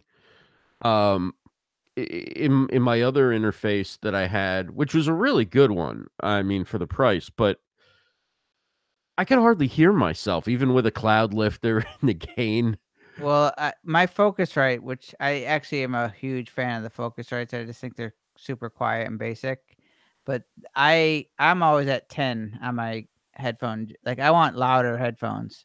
Right, right. Like it's never loud enough for me. Certain people come on and talk, and I'm like, whoa, like it hurts. But for the most part, like I'm at full bore right now with the headphones. I want Yeah, more. I like me loud in my headphones. Yeah, I just like me loud. I don't want. Like, I want. I hate, like, one of the reasons why I hated going live, like, just on my phone like this, is that if I can't hear myself, it's like in the beginning, I got used to it over time. But coming from radio, like, if I couldn't hear myself, my first thought is you're not on. Like, Oh my god, I had the and other then the day. second thing is you start speaking louder and louder, not because of like emotion or whatever, but just because you think nobody can hear you. So you're like, and you just keep going up and up and up the louder the environment gets. I tell you, I did a webinar the other day at work where I was doing like a live webinar, and something, I don't know what happened with it was a kind of a messed up thing, but my camera went off, but they could see me. Right. But it was so distracting not being able to like see the I couldn't see the chat or the my visual, so I couldn't see what I was doing and looking like, and it was this like the kind of the same thing, like talking into a mic and not hearing anything, and having that doubt, like, are you hearing it? Am I in the camera? Am I in the frame? And it was just so mentally distracting. And I was going with it, and I went with it because I had nothing other. I couldn't do anything else but just kind of wing it, just kind of like, oh, it is what it is. And it was a short thing, but it was so distracting not having Right. like that. Like I like being able to see what's going on. I like being able to see, I feel like, Ross, I feel like we tested one product or something where it's hard, I feel like maybe one time when we did a live or something, there was something where we couldn't see or I can't remember. There was something that I've done before where if the interface doesn't make it so it's easy to sort of like talk to that person, it's Right. very hard to concentrate on talking to that person if you're not being able to look at them in the face. I don't know. I think it was with I find Ecamm Live. like if I'm going like doing a remote live stream or something, if I don't have the camera where the screen's flipped around where I can see myself in it, Yeah, it's like I'm impossible. totally thrown off. Now, obviously, in the old days, the cameraman stands behind the camera and you just look at the camera and do your thing. But Right. like, no, it's like, are we on, or is this thing working? What's hello? I can only see your right ear. Yeah. Yeah. But Jim, question for you, since we're figuring out everybody's Everybody's problems. well, it's like the mastermind. This is pretty great. Like I've learned a ton. I'm going to do what you said to do with Ross. I think there's something I could do with that. But go ahead. All right. I want to know, this isn't really real life, but it's sort of something I always think about. If somebody, since you're in the corporate like speech giving thing, Yeah. when they say, hey Jim, you got to have a speech next August or whatever, and it's something that you can come up with. Okay, let's say that you have the power. They're not saying, Jim, you have to speak on, in your wheelhouse, in your expert. But if it's like you have to come up with something, where does your mind go? Or do you ever have to come up with No, never? No, I don't ever get to talk about. It's always specific. Always. So like when I go in college campuses, it's always about recruiting for a job. And I have 3 or 4 different things that I do kind of based on the scenario. Right. So and they're all different. I do it differently every time because I would blow my brains out. If I had to repeat a speech like twice, I'd be like I can't do that. So they're different, but they're similar in the sense that, but no, I don't I don't, and I'm not a big fan of that, to be honest with you. No, I'm not. I'm not. No, not speaking on whatever I want. I like partnering. I either like emceeing a panel.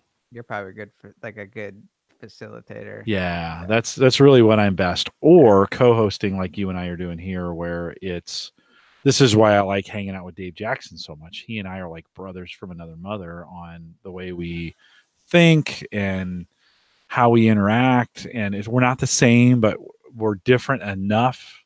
Yeah. And we never we have a great relationship. I mean, we've been doing it for 4 years now or something like that. We've never had one weird I don't know. I don't what you said, whatever. So co-hosting a show with somebody will ruin a friendship faster than sex. Yeah, and booze. I know, right on. And I got the booze thing covered, but it is happy hour after all. But Mike's never going to drink during this thing. So. I do. I drink. Okay. I had a drink earlier. Okay, that's fine. But I will. I am much better. I am much better in that setting than I think. Because I go listen to all my shows, and I actually think what I do with Dave on Ask the Podcast Coach is some of my best work. I enjoy listening to myself because I go back and critique everything. Right, I listen to all that stuff over again. That blows me away. I can't believe you do that. I do everything. I listen to everything. Why? Because I want to get better. Well, there's something freeing about being in a co-host spot or a guest spot where you're not having to worry about the entire parameters of the show and everything, and you're sort of there to give your insight and your opinion, where Dave sort of leads the show in and out of breaks, and he's kind of driving the train, but you get to sort of just cut loose and be yourself. And but that's why I enjoy from time to time just going on other people's shows, because it's okay, now it's kind of about me when I talk, rather than it's about setting somebody else up and engaging the audience. I don't know. So I think you enjoy that, right? I do, but it's different. It's different with him. I've guested on bunches of other shows, and the one and done interviews I'm not as comfortable with. I just did Chris Curran's, podcasting engineering school. Wasn't comfortable there. I've done a half a dozen strengths related podcasts. Not as comfortable on those shows. They're okay. I did Harry Duran's show. Not as comfortable on it. There's something about knowing Dave and the way he leads and the way we do it. It just makes me super, super comfortable. And then I do this MC gig at our church on every fourth Sunday or whatever, and I get up there and I say a few jokes and get people laughing and welcome them to the service. And, we've got some things we need to get through, and I make fun of them as we do that every week, and I love that gig. And people in the congregation come out to me in the lobby afterwards, and they're like, "Are you a professional sound? Do you do this for a living?" And I'm like, actually, I kind of do. I have 24 podcasts. If that counts as something, I mean. But it's I enjoy it. I almost enjoy Ask the Podcast Coach more than I enjoy Home Gadget Geeks, and I really enjoy Home Gadget Geeks. So wow, I mean, I just something about it. It's casual you're in a casual position for me. I could do Ask the Podcast Coach type thing all when anything related to a Q&A or just I'm fielding questions or I'm solving stuff live. That excites me, and there's not one bit of fear, nervousness, or anything. Yeah. Yet, if you told me that I had to present something, even I knew it, I would not enjoy the process of just delivering. Okay, I'm gonna tell you how it is for the next 15 minutes. I'd be like, ugh. But yet I could go in front of 1,000 people and just say, okay, ask me anything you want about podcasting or something I do. And I would thrive on that. Right. When I see which I don't know how I think it'd be difficult to do that if somebody was like, all right, give us, I don't know, Ross, when you've been to your social, the last couple events you've been to, have you had to go up on stage and present? I was part of a panel Okay. on it at one, and then another I was doing interviews. I So wasn't you weren't, like you weren't, I wasn't really a speaker at the event. Yeah, I was just curious what the thought process is, but you two are not being any help at all. Being on a panel's easy in comparison. Oh, love panels. Love panels. Yeah, that would. But I love leading panels more than I like being on the panel. Hmm. I love emceeing. That is just a role I'm super comfortable with. Yeah, that's interesting. Yeah. Are you have a speaking gig coming up? Is that it? No, I don't. I was just curious. I sometimes think about with a podcast or whatever, like what we were talking about earlier. Like Jim said something about being unique, like you want something unique or being, something that's not the same as everybody else's. I'm just obsessed with that sort of thought process without overdoing it. Like I always just wonder what people, if they have to present something, where their mind goes. Like if they go, I've thought of like I'm gonna have to speak. I'm gonna have to speak at some point. I know that. Like I know that I'm gonna have to be, and I want to. I want to go, or not want to, but I want to be in a position to run a workshop or something. Like I would like to run a workshop. Like we're gonna do something versus like. The thought of having to go deliver like a half-hour speech about me doing something, I would hate that. I thought for sure Jim would have had to have more like Jim, we need a speech next Friday. No, like, no. Yeah. No, I don't write them that way. I mean, I could, but I don't, unfortunately or fortunately. I think I would, my first reaction would be to overthink trying to deliver something really good.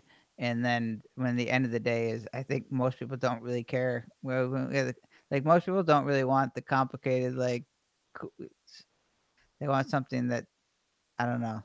They want. One of the things I've learned on this over the years, the 10 years, the decade I've been doing this, because before I was a software developer, so I didn't really go out and do these kinds of things. I wrote code.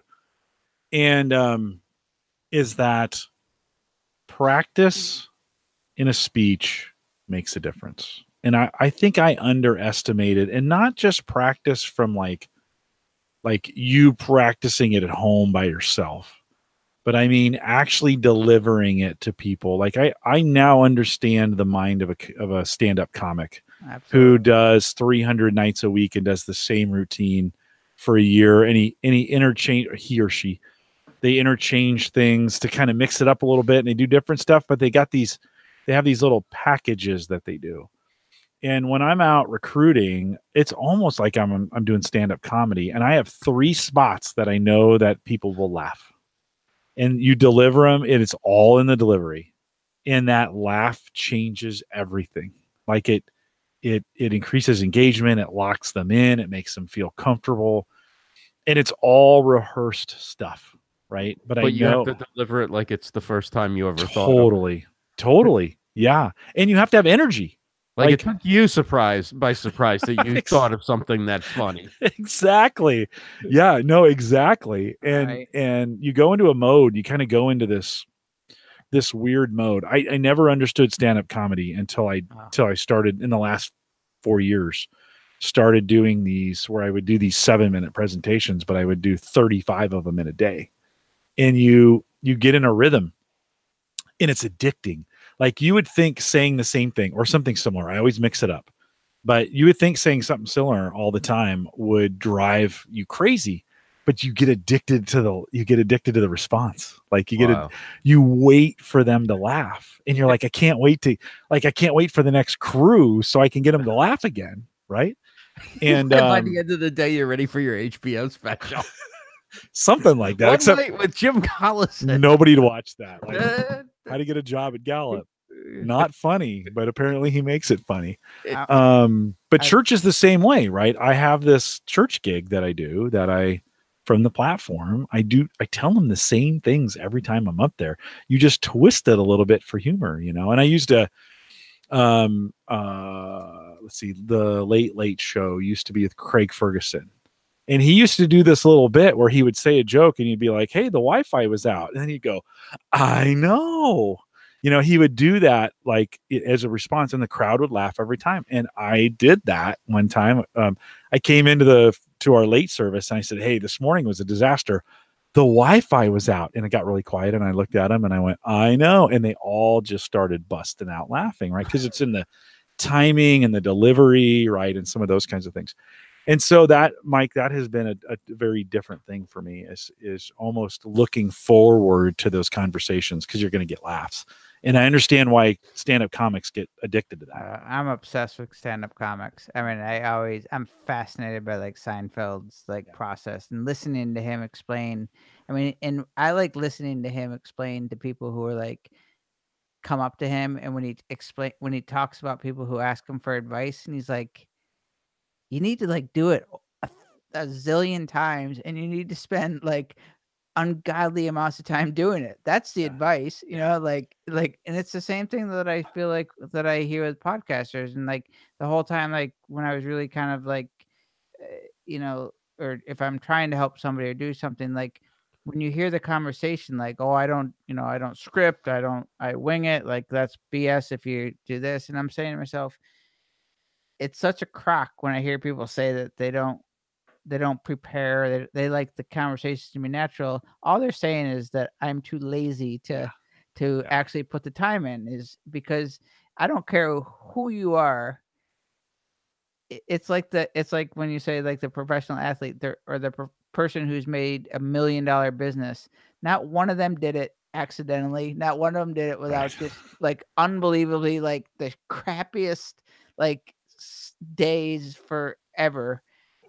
And the same is true with any podcast you listen to that you like, or any vlog that looks off the cuff that has 10 million. Like there's no vlog out there that gets 500,000 views or 1 million subscribers that aren't behind the scenes just doing what Ross described earlier. Like, I need to sleep, I need to eat. Those people are dying. Like they are practicing or on a level that they're not even.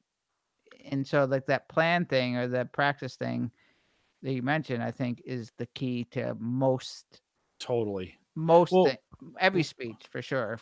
Ross, you do this. I've noticed, I've listened to you enough that you go into radio mode and you have a cadence that you follow. You may not even know it anymore, but when you're doing your advertising stuff, you know how to do it in a cadence that's interesting, that's controlled, and that's concise. Like it's done in a way that's kind of interesting to listen to. It's not just somebody droning on. It's not somebody just saying things. You're actually in a cadence in doing it, right? Mm-hmm.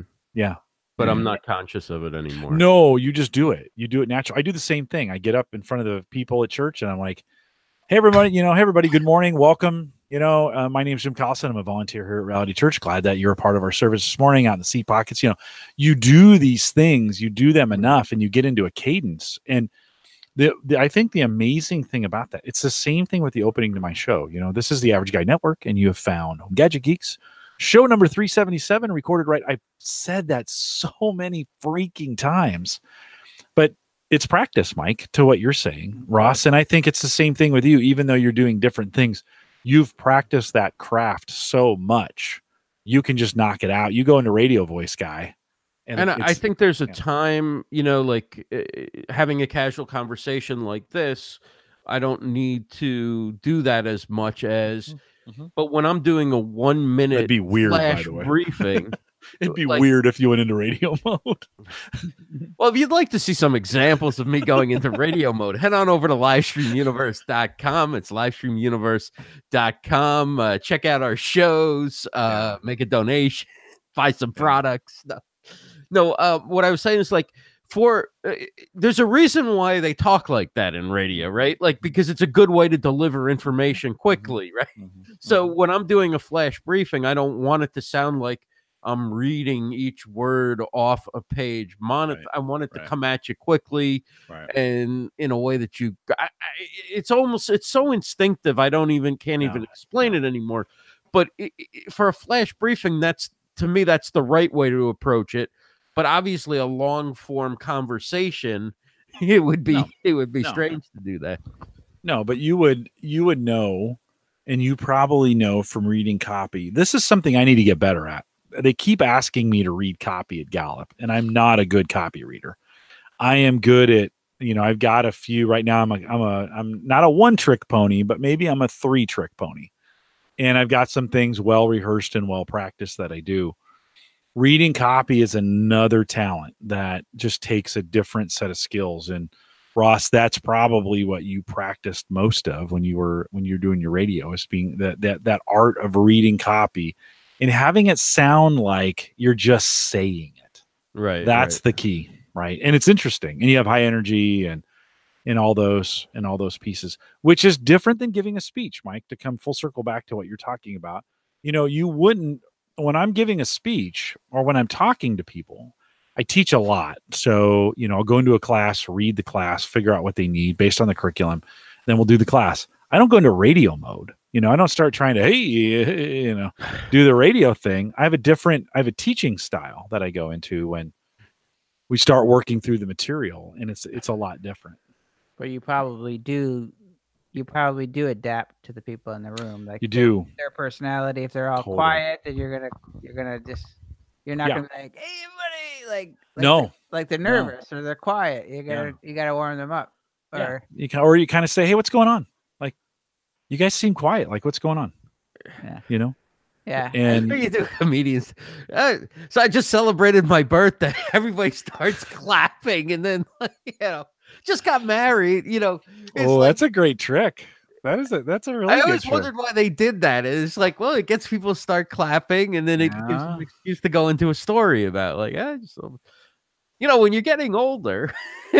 That's a good. I didn't think of that one. There's a whole I kind of watch some stand-up comedy now. Oh, I know. I really do. I think people, stand-up comedians are like literally on their own level of no, it's so good, so good. And it's why like you listen to them, they're all like disasters in their head. Oh yeah. Like they're all like, you're just like, like they know they're an odd group, but they're also probably work harder than everybody. Oh yeah. You don't like people that don't practice or that don't work hard. Like I'm convinced of it. You don't, the good that you're delivering to people is that you put in the time, and the practice might be, Ross, you put in years of doing the radio. You don't know it anymore, but you still have put in the time.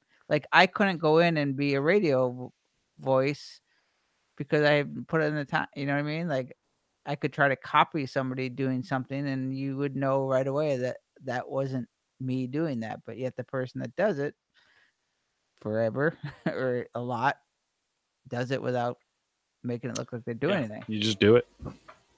Yeah. I mean, if I was to go back and do radio, I mean, I've been a guest on a few radio shows to talk about live streaming. But if I were to go back and actually go into radio again, I would be better now coming from the experience of live streaming and the diversity of content that I've done and skills I've had to use. I mean, like doing radio was one skill, but live streaming, engaging a live chat, doing all different types of content, filling, I mean, long stretches. Well, I watched you during, what was the event where, was it me? Like I was supposed to show up and I couldn't? You could. Tried to play, and I didn't have the audio wasn't working, and you had to fill in for like 25 minutes. and I listened to you like go through. You went through what's coming up. You went through what you did. You went back to what's coming up. You ad-libbed a little bit. You talked about some other things. You brought that back up. I mean, you were really good at it. Just, and I've had to do this sometimes too in the podcast stuff that we do. You just have to find interesting things to talk about. And, it all starts by just starting to talk. And, the pieces will start to come, and then you'll start to find some interesting things in there. that you could talk about. But you were really, I was on the way home from Lincoln when I was listening to you. I lost you at one point because I went through a dead zone, but I tried to listen as long as I could, and you did a nice job filling in. Oh, thanks. Yeah. I had to do it again this past Thursday because Mhm. one of my guests had trouble with the internet connection at his Yeah. office, so Yeah. I filled like 15 Yeah, I minutes. just fill it in. You fill it in. I'll be honest, it's been a weakness of mine to be able. I'm so used to having co-hosts and being able to have this kind of, product, and so you get me alone. And for the longest time, I was afraid.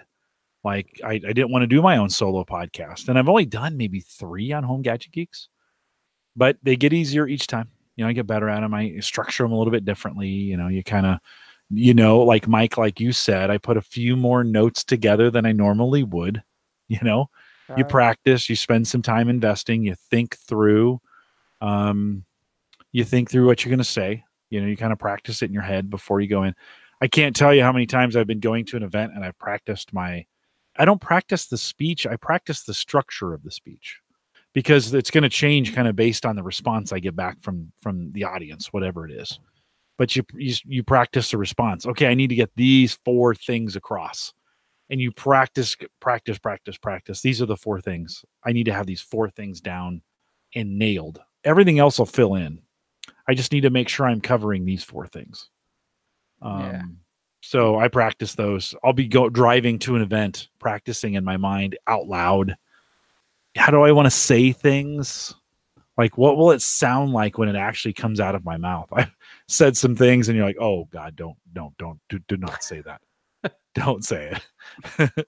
For me, I think whenever I have to do anything, by saying it over and over again, by doing it over and over again, I'm actually just hoping that I remember it somewhere in my subconscious. And I think you do, because whenever I've done anything where I've had to speak in front of somebody or whatever, it's literally like I'm not in the same room while I'm talking. Like I am fine. And then when I start, I'm like, when it's over, I'm like, I really hope that made sense, because I don't remember one thing I just said there, but I'm really glad that I practiced it, because I must have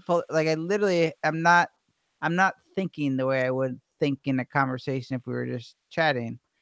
And like this, like for you, Jim, one, I think you do too much. Like you have too busy of a work podcast to juggle. Like if you had to show up every week to do like a solo podcast, you would hate it, because you would have to put in that time. Like you need a co-host so you don't have to feel the pressure, and you also thrive off the banter with people. I do. So like if you had to show up every week with this speech prepared, you would be miserable. Which is you need the casual, you need Saturday mornings. You don't stress out. You have to turn on your lights, and you have to tell Alexa to turn on your lights, basically. Well, let's be honest. Dave doesn't prepare either. It's not we both go into that. He's got maybe 4 things from Facebook that took him 5 minutes, right? We have a great audience, and so that that helps. But you've built up the knowledge, the experience to be able to pull that off. We've practiced. That's the point. We've practiced together. And you've also, but you also know.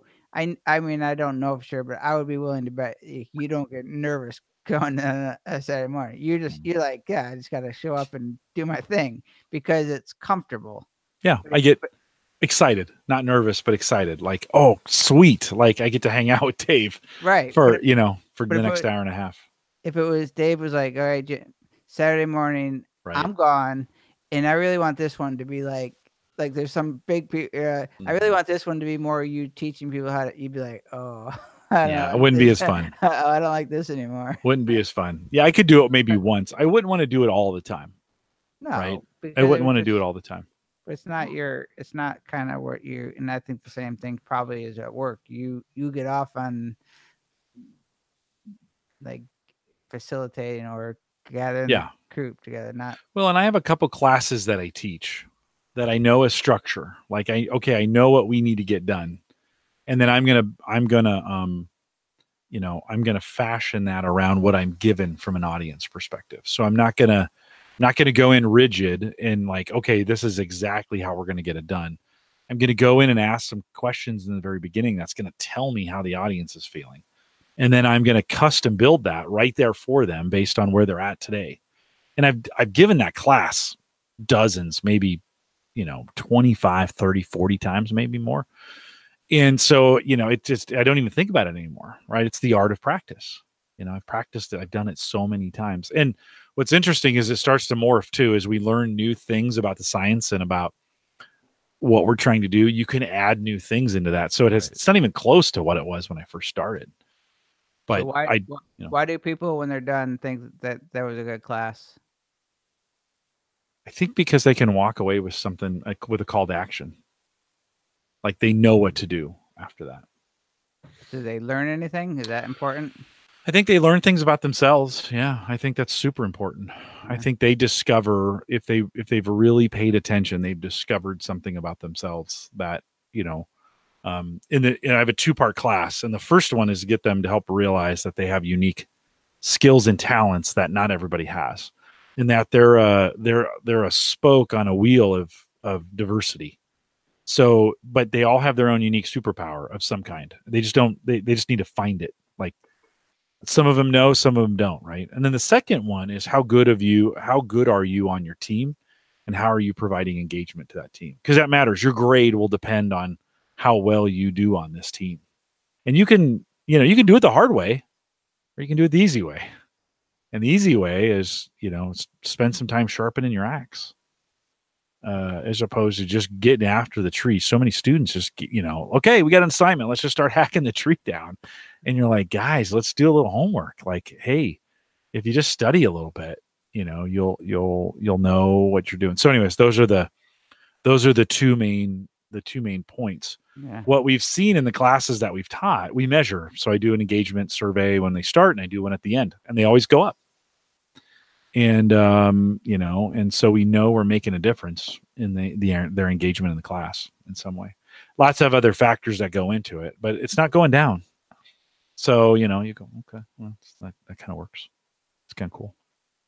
It's the greatest job ever. I wish I could teach sometimes full time, and then I have to realize you have to grade papers. Screw that. Like, I have no interest in grading papers. Being a guest speaker is awesome because you just come in, like, no accountability. You don't have to. That. It's so great. Here, you take them back. I'm out of here. And the best part is for the instructor. And in the classes I teach, it fits right in with what they're trying to do. So I teach 2 units for them. So they're like, they love it because that's 2 units they don't have to prepare for. Right. They can just sit in the back and hang out and smoke a joke. And, they love that. I cannot tell you how that's such a bonus. And then I get a good, from a recruiting standpoint, I get a good look at the class. They get a good look at me. I get I get 3 hours with them. Maybe you get an extra podcast subscriber too. No, I don't pimp the podcast at all during those at work. He's got like 10 podcasts at work. I mean, it's not like I don't even pimp those. I maybe a little bit. And when we're talking about strengths, I'll tell them, I've got a bunch of materials I've already made for them in advance. They can just go listen to them. Right. These are college students. They're not going to listen to my silly podcast. Ross, have you ever taken StrengthsFinder? I haven't. I should remedy that. Yeah. Look for a code in the mail here shortly. Okay. Ross. Yeah. Do if I took the test again, would I get the exact same thing, you think? Well, okay. So if you could answer this, if you could take 177 question assessment and answer it exactly the same way twice, when you have timed questions, you have 20-second timed questions. If you could do that, Mike, you would be amazing. So the answer is no, not generally. It's going to be really close, though. I mean, the talents are going to line up pretty similar. I bet they would. Yeah. So, like, when I took it, I have woo and communication. Those are, I like to sell. I'm an influencer. I like to talk to people. Those two often go together. The first time I took it, they were, maybe 7 and 4. Now they're 2 and 4, as opposed in the ranking order. So they moved around a little bit because I answered the questions. The other problem is the more you know yourself, the more accurate you are. So if you have a lot of self-awareness and you're understanding, we'll ask a question. This is not one of them, but we'll ask questions like, do you piss people off? And, some people are like, no, and they really do, like, because they have no self-awareness, And so the more self-aware you are, the more accurate the thing will be. The trick isn't to get it nailed at 100%. The trick is to have conversations about where you've had success and then apply this framework to it to help you have continued success. I mean, that's the magic. This test is about self-awareness for the most part. I mean, isn't it? It's total self-awareness. If you're not self-aware at all, you're not really going to get much out of it. Right? I mean, self-awareness is really like the missing piece for a lot of people. Like, I'm actually, I didn't even know what that word or that phrase meant. I'm not even kidding. Like 4 years ago, I didn't, not one part of me ever even paid attention to what I did or what I could do or what. I mean, it was such a horrible. I think I was self-aware on a lot of levels but never putting the thought to it. Like never even just, I don't know, like, I do this or I do that, like, but never to the degree where I've thought now. But now it's like, holy crap, it really is probably the differentiator between a lot of people who are happy or successful or just, doing things they wanted. I don't know. Like, it's so drastic. Try working for a company that all they do is self-awareness. God, I come home feeling like crap every day. I'm like, oh my God, my performance was awful today. Because you're just thinking about you're always thinking about, and I have Maximizer. I have this theme of Maximizer, which is always thinking about being better. That's one of your strengths? Number 3. Yeah, a ranger woo. So a ranger, I like to do like to have a lot of plates spinning, like a lot of things in the air, right? Podcasting is the 1 through 5 important? Like, yeah, it is. Okay. Yeah, they're ranked by intensity and then strength. So a ranger woo, that's sales strength, influence, which is great. Like for podcasting, having woo is awesome. Woo and communication. So communication is 4. So a ranger woo, maximizer. That's that one. Always trying to be better. Communication and activator. An activator is always, I'm a quick starter, right? We talked on Thursday and I was like, hey, let's start this podcast on Monday. Like we didn't even, and it's not even a podcast, but that's activator, right? Like, okay, let's do it. Let's not even think about it. Let's just do it. It's fire, fire, fire, not ready, aim, fire, but fire, fire, fire. Right. And that's all I do. And so, but knowing that, right, there's some things I'm not great at. And I'm, I got some things I'm doing right now at work that are just pissing people off. And really? Oh yeah. Yeah, for sure. That sounds sure. No, it's the natural chaos creates clarity. And so we're in this chaos phase. We've had a lot of change. And we're in a phase where there's just a lot of chaos and you have to embrace it and be okay with it. And because it will create clarity. This friction will create, if you allow it to, it will allow it things sift and sort, and the best generally, a lot of times, a decision or the best decision comes out of it. What people often do is they punt before a resolution gets done. And so you never get to the bottom of things because, you punted too early. You gave up. And so it's hard. But it's like, I've got some areas where we're misaligned. We have some misalignments and it's bothering me. And I've even have in my own recruiting, I've got a misalignment right now that I can't figure out. And I've had some students leave my program and I'm like, dude, I'm like the coolest dude on the planet. Why are you leaving my program? So it's their fault. Millennials. I'm strategic. Yeah. Achiever. Yep. Responsibility. Yeah. Learner. Yep. Relator. Yeah. Yeah. I don't understand relator at all. Oh, you just think of deep and wide. Remember that song from church? Deep and wide, deep and wide. Anyways, you didn't go to church. There's woo is wide, right? Woo is relationships. I know 1,000 people and I'm friends with all of them, right? Relator is I have 5 friends and the relationships go super deep. Okay, that's definitely me. Yeah, totally you. That's totally you. And listen, I count it. I may not be one of those deep relationships for you yet, but I do count it a privilege that you hang out with me on Mondays, like because you're a relator, right? That's a Oh, big so deal you- for so you- relators. So that's a big deal, huh? Yeah, it's a super big deal. You told me at one point you had responsibility, which I saw. Like, you do what you say what you do. When you promise to do something, you do it. Just the That's- stories we were saying in the first part of the show, where you were like, "Yeah, I What help happens I though help when you old people." don't like one of your strengths, or what? Like, is that not a thing? Like, Well, what if why you, don't like- why don't you like it? Well, because I end up doing you do things that you're responsible, even though you Yeah. don't want to be. Like, Yeah, certain embrace it. okay. Apply it to things that you like to do. No, I always like to be Arrange. responsible, but there are Yeah. times when you will sacrifice anything to be Yeah. responsible. No, and totally. it becomes you recognize that it's not always beneficial to your own. Well, I think you have to back up a little bit to where you're committing. So the problem is you're committing too early in the cycle, and that once you've committed to it, then you got to follow through. So I think you got to back that up a little bit to say, Yeah. okay, either what else do I use? Like, so you have strategic, number one, right? Yeah. So how do I use strategic to make sure I'm committing to the right things in order? You listen, this is the exercise you went through when you eliminated everything out of your life. Like, you were like, I feel like the strategic wraps everything. Like, I Yeah. feel like that rules my entire. Yeah. I feel like no, right on. every single part of it, everything I do. But if you start looking at that towards decisions that you're making, Where I do. before you say yes, make sure it fits in your strategic plan. Don't get suckered into that. Don't get, because you have a relator, you might get suckered into doing something for somebody that you really don't have the time or the bandwidth to do. I get, how I get suckered in is when I know that that's my way of getting them out. I'm not kidding you.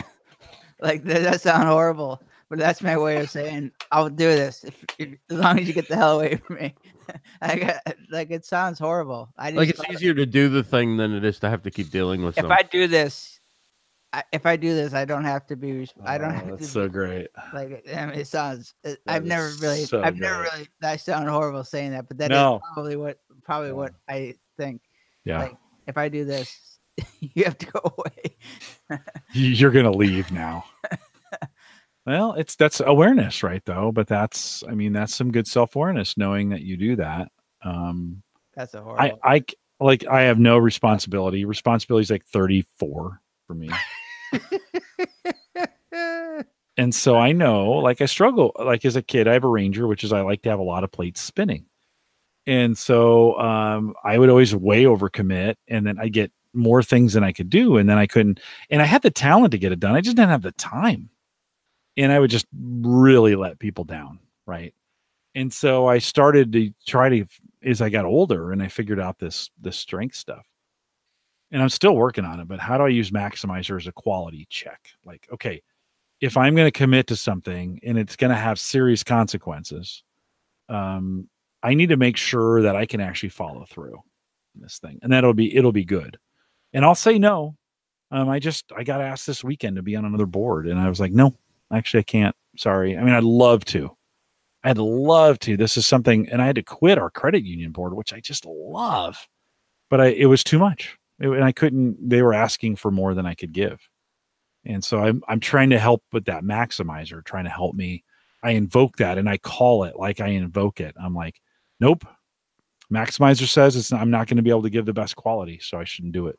But you don't try to fix. You don't try to get better at the things that you think they should be, right? No. Like that's the No. bad thing, right? Like, Yeah. if you're not responsible or if that's not your thing, like you don't try to get. Well, but better. there are times I need responsibility. Like, I actually need to follow through on something. And so you got to lean on something to get through. Right. So, like, I can fake it with a little Maximizer to say, okay, Maximizer always wants the best. So I will have to throw some, I have this saying, anything worth doing is overdoing.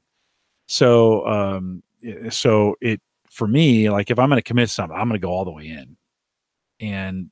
But I've learned to say no too. Like, no, I don't think so. There's a lot of things at work.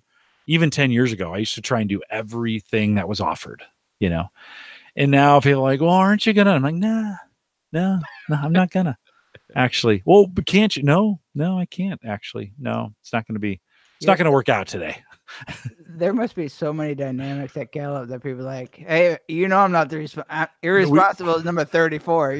Like, that I'm. We say that I'm, all I'm not the coming time. through. So We say that all the time. We'll be in meetings and we'll self-sort based on themes. So we'll need tasks getting done, and people start sorting based on like, well, I've got such and such, so that may be best if you just apply it to me. But what if they're not very self-aware, and then you can't not be self-aware at Gallup. So have you heard of this book, Jim? No.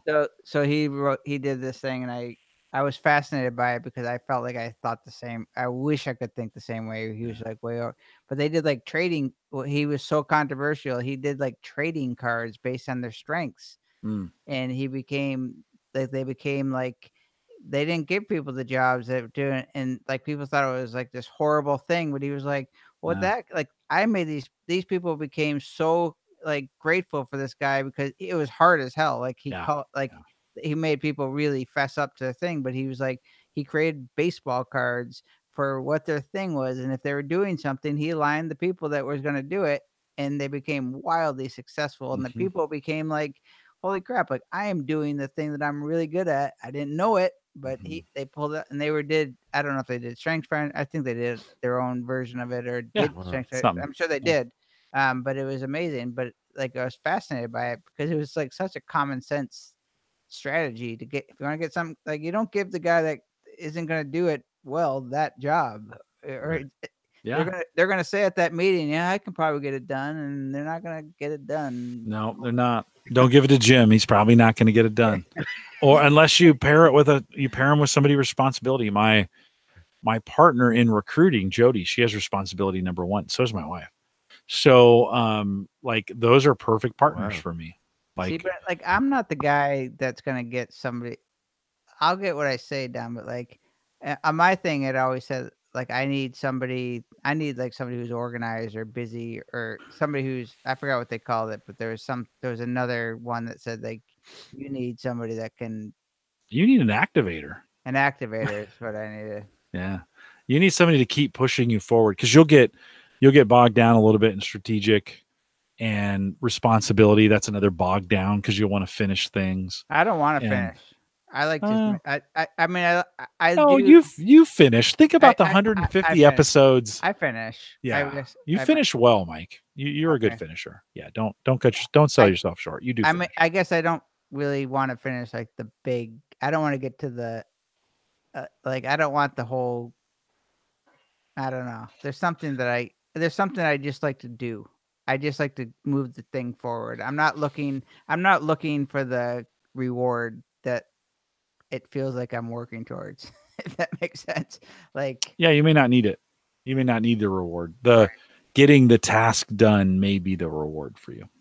The task, not the big. Yeah. Like, I have arrived. I don't want to arrive. Yeah. No, in your 150th episode, as you were talking about the 150 episodes you did before that, and you mentioned the things that you did, you posted every day, you created content every day, you scripted every podcast, you did all that responsibility, and I think strategic played out in those roles to say, like, you set out with strategic, like strategically, this is what I'm going to do with podcasting. And then you leaned on responsibility to actually do it. Listen, there's no way in hell that's going to happen to me like that. I don't even have thoughts like that. Like, how do you get 375 episodes of Home Gadget Geeks done? Or you have Woo in Communication. You enjoy doing this. Like, I enjoy showing up every week. And I just love talking to people, and my content's not the best, and it's not always thorough, and it's not always clean, and it's not always the best, but I don't care. Like, I want to have these guys, like, I want to spend time talking to you and Ross. Like, that's what I want to do. I'll show up every week to do that. And people show up to listen to that because they're showing up for the person who's sitting behind the mic, number one. Yeah. So Jim thinks people would show up to this banter. They will, and they have. Ross, I look at this as being like, I would never listen to this after the fact. I'm not being like, not after, but they'll listen to it live for sure. And I think I told you I'm not going to make a podcast out of this. So like, we're not going to ever put this in an RSS feed ever. You gonna But leave it up on YouTube though? Oh, hell yeah. And guess what? If you did, I would never ever listen. You wouldn't, but Emily Prokop would when she needed something to listen to get through her book, because it's people just talking, and she needed that. I'm saying, like, when you say that you go, Ross, do you go back and critique yourself? Depends. Not that often, but I sometimes. You do. You're proud. You like playing, Ross. I can tell that you enjoy. Like, you enjoy when Jim was playing your stuff. Like, that doesn't embarrass you. You're proud of that, right? Yeah, I'm not embarrassed by it. Right. Like, Jim, because he's learning from it. Like, when Ross is listening to it, he was interested. Like, he was interested in our reaction to it. That's what he wanted to know. Like, right. Okay, what's it doing for you? Yeah. Right. I know that you do that, and I think that's. And I'm the same way. I want to hear my delivery. Like, how did that come across? Was it interesting? Did I nail it? Did I talk too much? Did I, Tajowski's out in the chat room right now. He said he puts us on while he's on the treadmill. Like, he's been listening to us. He's been in the chat room for the last 2 hours, and he's on the treadmill. He's kicking my ass on Fitbit right now. He's one of my Fitbit buddies, and he's just kicking my ass. I'm sitting. I'm just getting run. He's just rubbing it in. Is all it's easier. He hasn't listened to a word. He's just saying, "I'm Fitbitting it. You're drinking beer. You're drinking almond milk or whatever the hell." Yeah, he says way more interesting than random YouTube videos that he's been listening to. So yeah, I know when you're listening live to these kinds of things, it's way more interesting. Like, I'm with you, Mike. I don't know if I would actually, for this conversation, Ross, I'll ask you the same question. I don't know if I would go back and re-listen to this, because this has just been conversation. Would you, Ross, go back and listen to this conversation to critique? No, I mean, only if there was something that was like really funny, or like, okay, I got to go back and hear that again. Yeah. That was good. Or, I would, if I went back to listen to this conversation, the only reason why I would go back is I would go back and listen to some of the advice you guys were giving on what to do if I missed something. On that section where we talked about it. Yeah. I mean, to this day, still I'm over the fact that, like, people, like, when they first hear their voice and they first see themselves on camera, they're uncomfortable. Like, I'm long over that, right? Like, I'm very comfortable with my voice and whatever. But there's still, like, watching it back. Was it okay? Did it go okay? How did it go? What do I think of it? Like, okay, then if I think it went well, how well, like, okay, nice. If it didn't go well, what am I going to learn from this? But it's a quick, almost instinctive thing. It's not like I'm sitting there note taking or whatever. I'm listening to it. Was it, number one is, did we embarrass ourselves or not with the show? And once I can check that off, then it's like, was it really good? Was it, most things, we are who we are, and most people couldn't tell the difference between one of our good shows and one of our not so good shows. Right.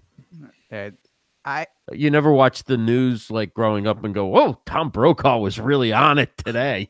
Boy, was he good. I mean, Tom didn't bring it yet Wednesday, but Thursday's news, my God, the intro, and I mean, how he threw it to the reporter on the scene was, that rhythm he had was like, the cadence was so good. But that's his why, vocal like, cadence. when we would screen tapes for people, like when we had to hire in radio, and you'd get a bunch of people to sit around and go, okay, we're gonna go through some tapes now. Let me know what you think.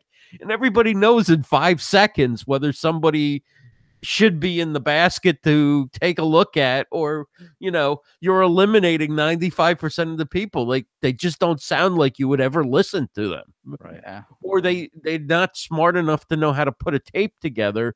So, like, they'll put somebody's famous's voice first, thinking, they had a famous person on the show, or they're commenting on something. It's like, well, we know Marv Albert can do sports. Thank you. Bye-bye. Right. We're trying to figure out if you can do it. So, I mean, it's like, I don't know. I mean, we know when we do things that aren't.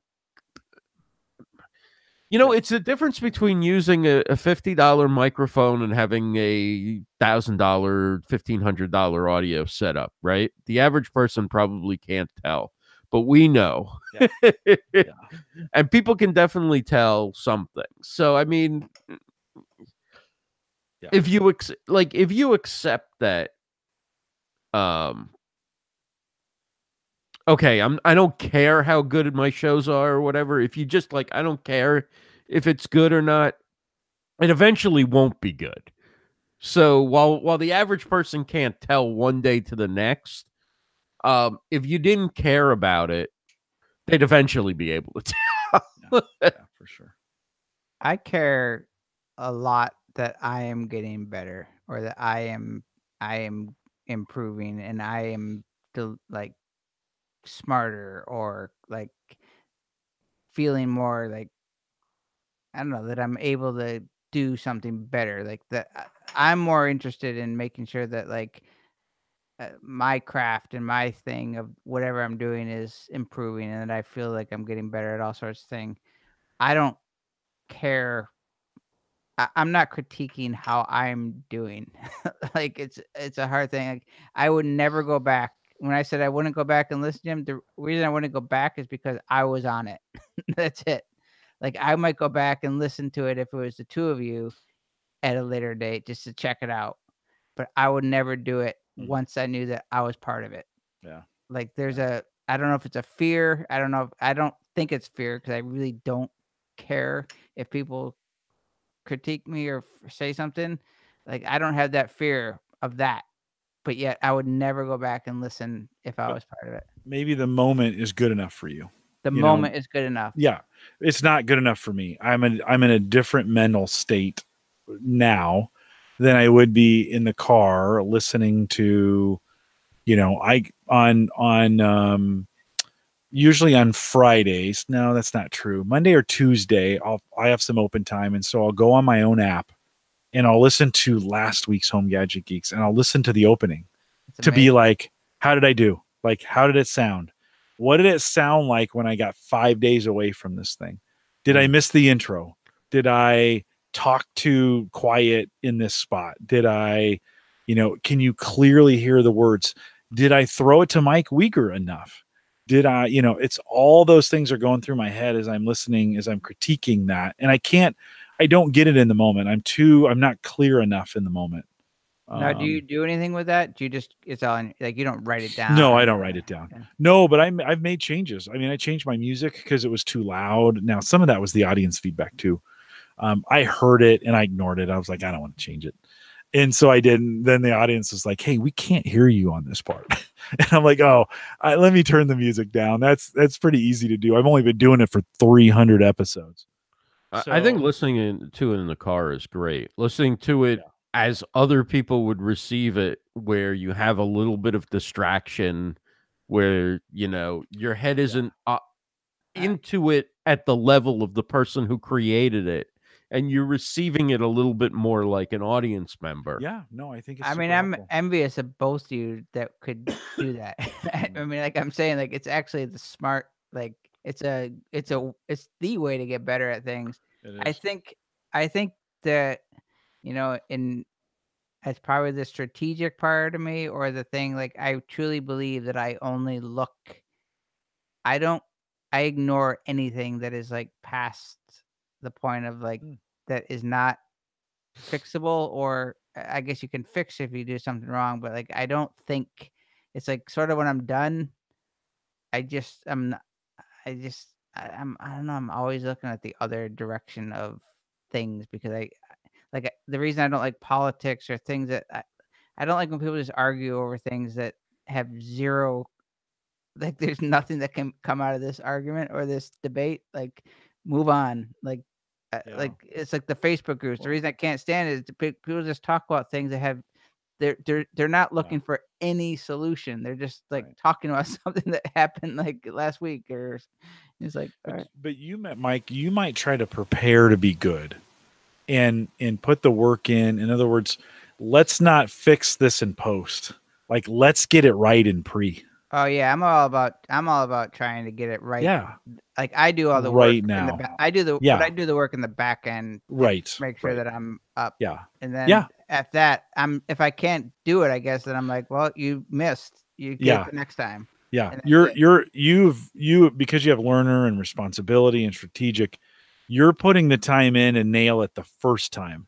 And listening to a mistake again isn't necessarily going to fix it because you Right, did I mean, everything you I could did to get it Yeah, right the I first guess time. that's probably it. And that's where I Yeah. write. Yeah. I write with the when I'm done, Yeah. it's over. Like Yeah. if I missed it, then I missed it. Like Right. I Right. gotta get it the next time. And I Yeah. guess that's why it's brutal. That's why the podcast is brutal for me because it's such a mental drain to like even though I could do it super fast in comparison to maybe what people I don't know, like I feel like I can make stuff fast, but it's still grueling to me because I put the mental like it's like not painful, but like by the time I'm done, like I'm done. Yeah. You know? Yeah. And Yeah. then you start over and you do Yeah. it again, do it again. But No, right on. It's just a different way of preparing. Like I go into the show to prepare. Like that's my preparation is I'm going into this thing and I'm relying on history and yeah. charisma and experience and I'm winging it. Like, cause I know I can, right. It's just two different ways of approaching it. So when I come back and Ross will eventually figure out you when you take Strengths Finder. Yeah, I can't wait to take it now. I know it'll be great. I'll get you a code, but it's one of those things that I think it's just too different, and this is why I think it's really important to know these things because if I need to put a presentation together that's not going to be able to get practiced, like I'm coming to you because it needs to be right the first time. You can't go in winging it. And chances are you're probably going to do a better job of it the first time. Now, if I get some time to practice, I can crush it. I can absolutely crush it. But I need the repetitive. I need to be thinking on my feet. I need to be in a situation where adaptability is honored. Where people go, yeah, that's what we're looking for. We're looking for somebody who can think. That's what an MC does, right? That's what a host of a panel does. It's Right. adapting on the fly, right? Yeah. Not like I've watched some people like if you get them out of order, they just freaking lock up. They're like, I don't know what to do next. And you're like, what do you mean you don't know what to do next? Do the next thing. Shouldn't you just know? And no, like we got out of order. I didn't prepare for this. I think people actually misunderstand about me that they don't think that I'm adaptable because I end up being sort of that but I'm completely adaptable when I'm in control of like what's going on. Like, is that adaptability? I don't know. No, I mean, what I'm saying is like if I feel like I know where I'm going that first step, I'm fine. Yeah. I just need to know that I've got what I need done. Then I can do whatever happens, but I need the peace of mind saying, all right, I'm ready for what I planned on, but we'll see. Anyway, Ross, where do you fall? Where are you best? Do you think just without the assessment, without the words, what do you think you're best at? I think I'm like starting and growing things. Like when something's new, a new idea, a new project, sustaining it can be tougher. Yeah. But when it's like something new and I'm interested in learning about it and can I master this or can I become good at this or what can I make out of it? Like one of the things in radio is like I would get a new job with a new challenge, right? And I'd be like, I mean, because I was in my 20s when I was like really making things happen for myself with radio. And I'd be like, do I even deserve this opportunity? Like, what kind of idiot's giving me this opportunity? And why am I putting myself on the line here? I could blow everything, right? Yeah.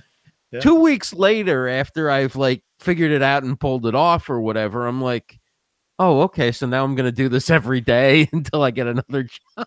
Like, it's like once you climb the hill, it's like, what's next? What's next? Right. Yeah. So, but I love I love that kind of challenge. But I'm in my own way now. I don't prepare for shows. like at all in the traditional sense of preparing for shows, but I do prepare in my head, and I am prepared because I wouldn't have you on my show had I not watched your show or listened to your podcast or known that you have an area that I want to talk to you about that so all that's already been done ahead of time. But in terms of like, I don't even have notes on like introducing you or nothing. I was going somewhere with this. I don't know where the hell it was. But on important things that I do, like, and everything's important, but in my own way, I'm meticulous, even though you would think that way isn't. When it comes to the blog post, when it comes to whatever I end up doing and putting on paper or putting on the web or whatever, I tend to do it, like I want to do it what I think is the best way or the right way, or, I'm not a like let's do it 40% well is good enough or whatever. I'm not saying that like I'm trying to create, genius or whatever out of a tweet, but if my intention is the tweet should have a photo with it, the tweet will have a photo with it. If there's 3 photos to choose from and one's clearly better than the other, like I don't get the whole, like, when people have the option of using good equipment or shitty equipment and they don't use good equipment, right? Like, it's like nobody picks up a cell phone and calls somebody and go, well, this one's got good reception and this one's got bad reception. Let me call the bad one because that'll be more real and raw. Like, So I mean, I have standards that I want to meet, but I don't know. I can't wait to take this assessment. Yeah, because otherwise I'm just rambling. No, it's good. It's good awareness. I think we're gonna go here in a minute, but I think what is a one for where I think of Ross is the ability to like spider web people together, like a networking. Well, sometimes context allows you to understand that, or I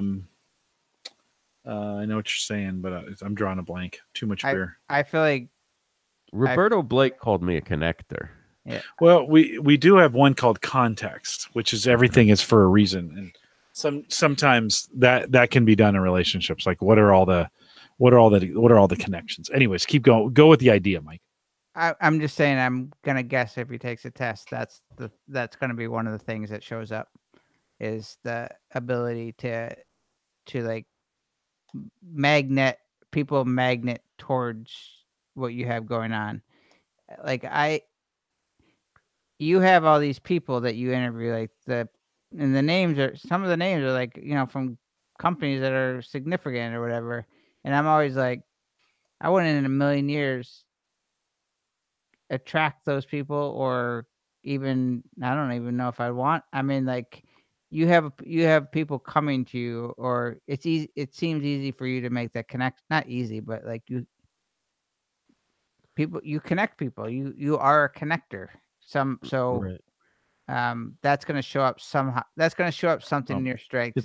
It's called connectedness. I'm going to bet connectedness shows up in your thing. Yeah, it's one I don't think about very often. That's a good one. I've thought that, and you might not even. When I took the test, I was not self-aware enough to know that. That's the problem, and this test makes this. One, I feel like I feel like there's a couple of them. You're like, oh, I don't want that, or like, no, like I'm not. But then you like, once I took the test, or once you read the words that are associated with it, you start thinking like. You start making decisions like, oh, no, that's not me. Or this is me. Yeah, let's go into this. So you can influence it by your ego getting involved and going, no, that's not what I want to be good at or known for. Just be honest when you take the assessment. Yeah, when you're honest. I mean, but when you start hearing the words, and then you're like, when you do something, and you're like, oh, yeah, well, that was in my thing. I like doing it. You're going to be like, yeah, I'll do that. Like, that's the way it worked for me. I'm like, if I wasn't sure about something, if I knew that it fell into my strength or my thing, I was like, right on. Like, right. It was almost like a check mark. Like, I'm going for that one. That's I can keep that. It's like you got rid of you start gathering the things that you like this test. I don't know. It's strange. At least it affected me that way. Like I didn't know. I did not know the things that came out of it. I knew like I thought strategic was something, but then when I read the descriptions of it, I really started to believe that I was good at that. Do you know what I mean? Like, or Yeah. like I really was like, oh, I am good at this. Then I started seeing all these little things where that it applied to it. I was like, I actually am like, that is a strength of mine. And then you really start to like try to do things around that strength. And that's, I think, when you start to get good. You know? Yeah, I saw a guy speaking at a startup event or whatever, and he talked about something where he looked at like what separates sometimes like the most successful people from everybody else, and it's how quickly they're able to recognize what skills make them unique or what is their strengths, that in other words, that we often take for granted things we do well Always. because it comes easy to us, or so we think everybody knows how to do that, or anybody could figure out what would I, why would I charge somebody for that, or build a business around that, or whatever. Like, who doesn't know how to do that, or whatever. So we often have trouble recognizing what our strengths Of course. are. Maybe not the strengths in terms of what box, what category you would put them, but there's something internally that we do, like that most people can't do or can't get or whatever, and being able to figure that out. And I'm sure taking the test is one of the ways that you can work on figuring that out. But being able to figure that out can have a lot to do with your ability to succeed at what you choose to pursue, or even pursuing the thing that is right for you, maybe. And how much is Gallup paying us for the Monday night? I know there's like an hour worth of marketing on this thing. I didn't know if they have an email. Listen, I didn't bring it up. If I need a deposit or like, I mean, Ross, just submit in the chat. Submit your direct deposit link. Yeah, I will. Just, my PayPal. Send me my email account, my PayPal. Let me know what I owe you for the advertisement on that. I love the affiliate program of. I've been trying to get us to get an affiliate program. We don't have one, and we need to. So I keep every year I bring it up. Hey, in this year's development, could we build an affiliate? Like Amazon made a killing this way. We could too. Let's see if we can get this thing done. So maybe eventually we'll get that done. But I will get. I'm officially fried. Nice. Hop off too. Nice. Well, I'm glad I got you both to the end. Thanks so for much. coming out. Yeah, fun. Yeah, tons of fun. You'll have to keep coming out and joining us, Ross. I'd love to. If you got something to say, you can jump in. If you don't, you can just listen. Sometimes it's fun just to have it on in the background. So yeah. All right, friends. Well, I'll shut this if you're listening live. To Joski, thanks. He's still out there on the treadmill kicking my ass as he does every day. Thanks for coming out. We'll see you guys.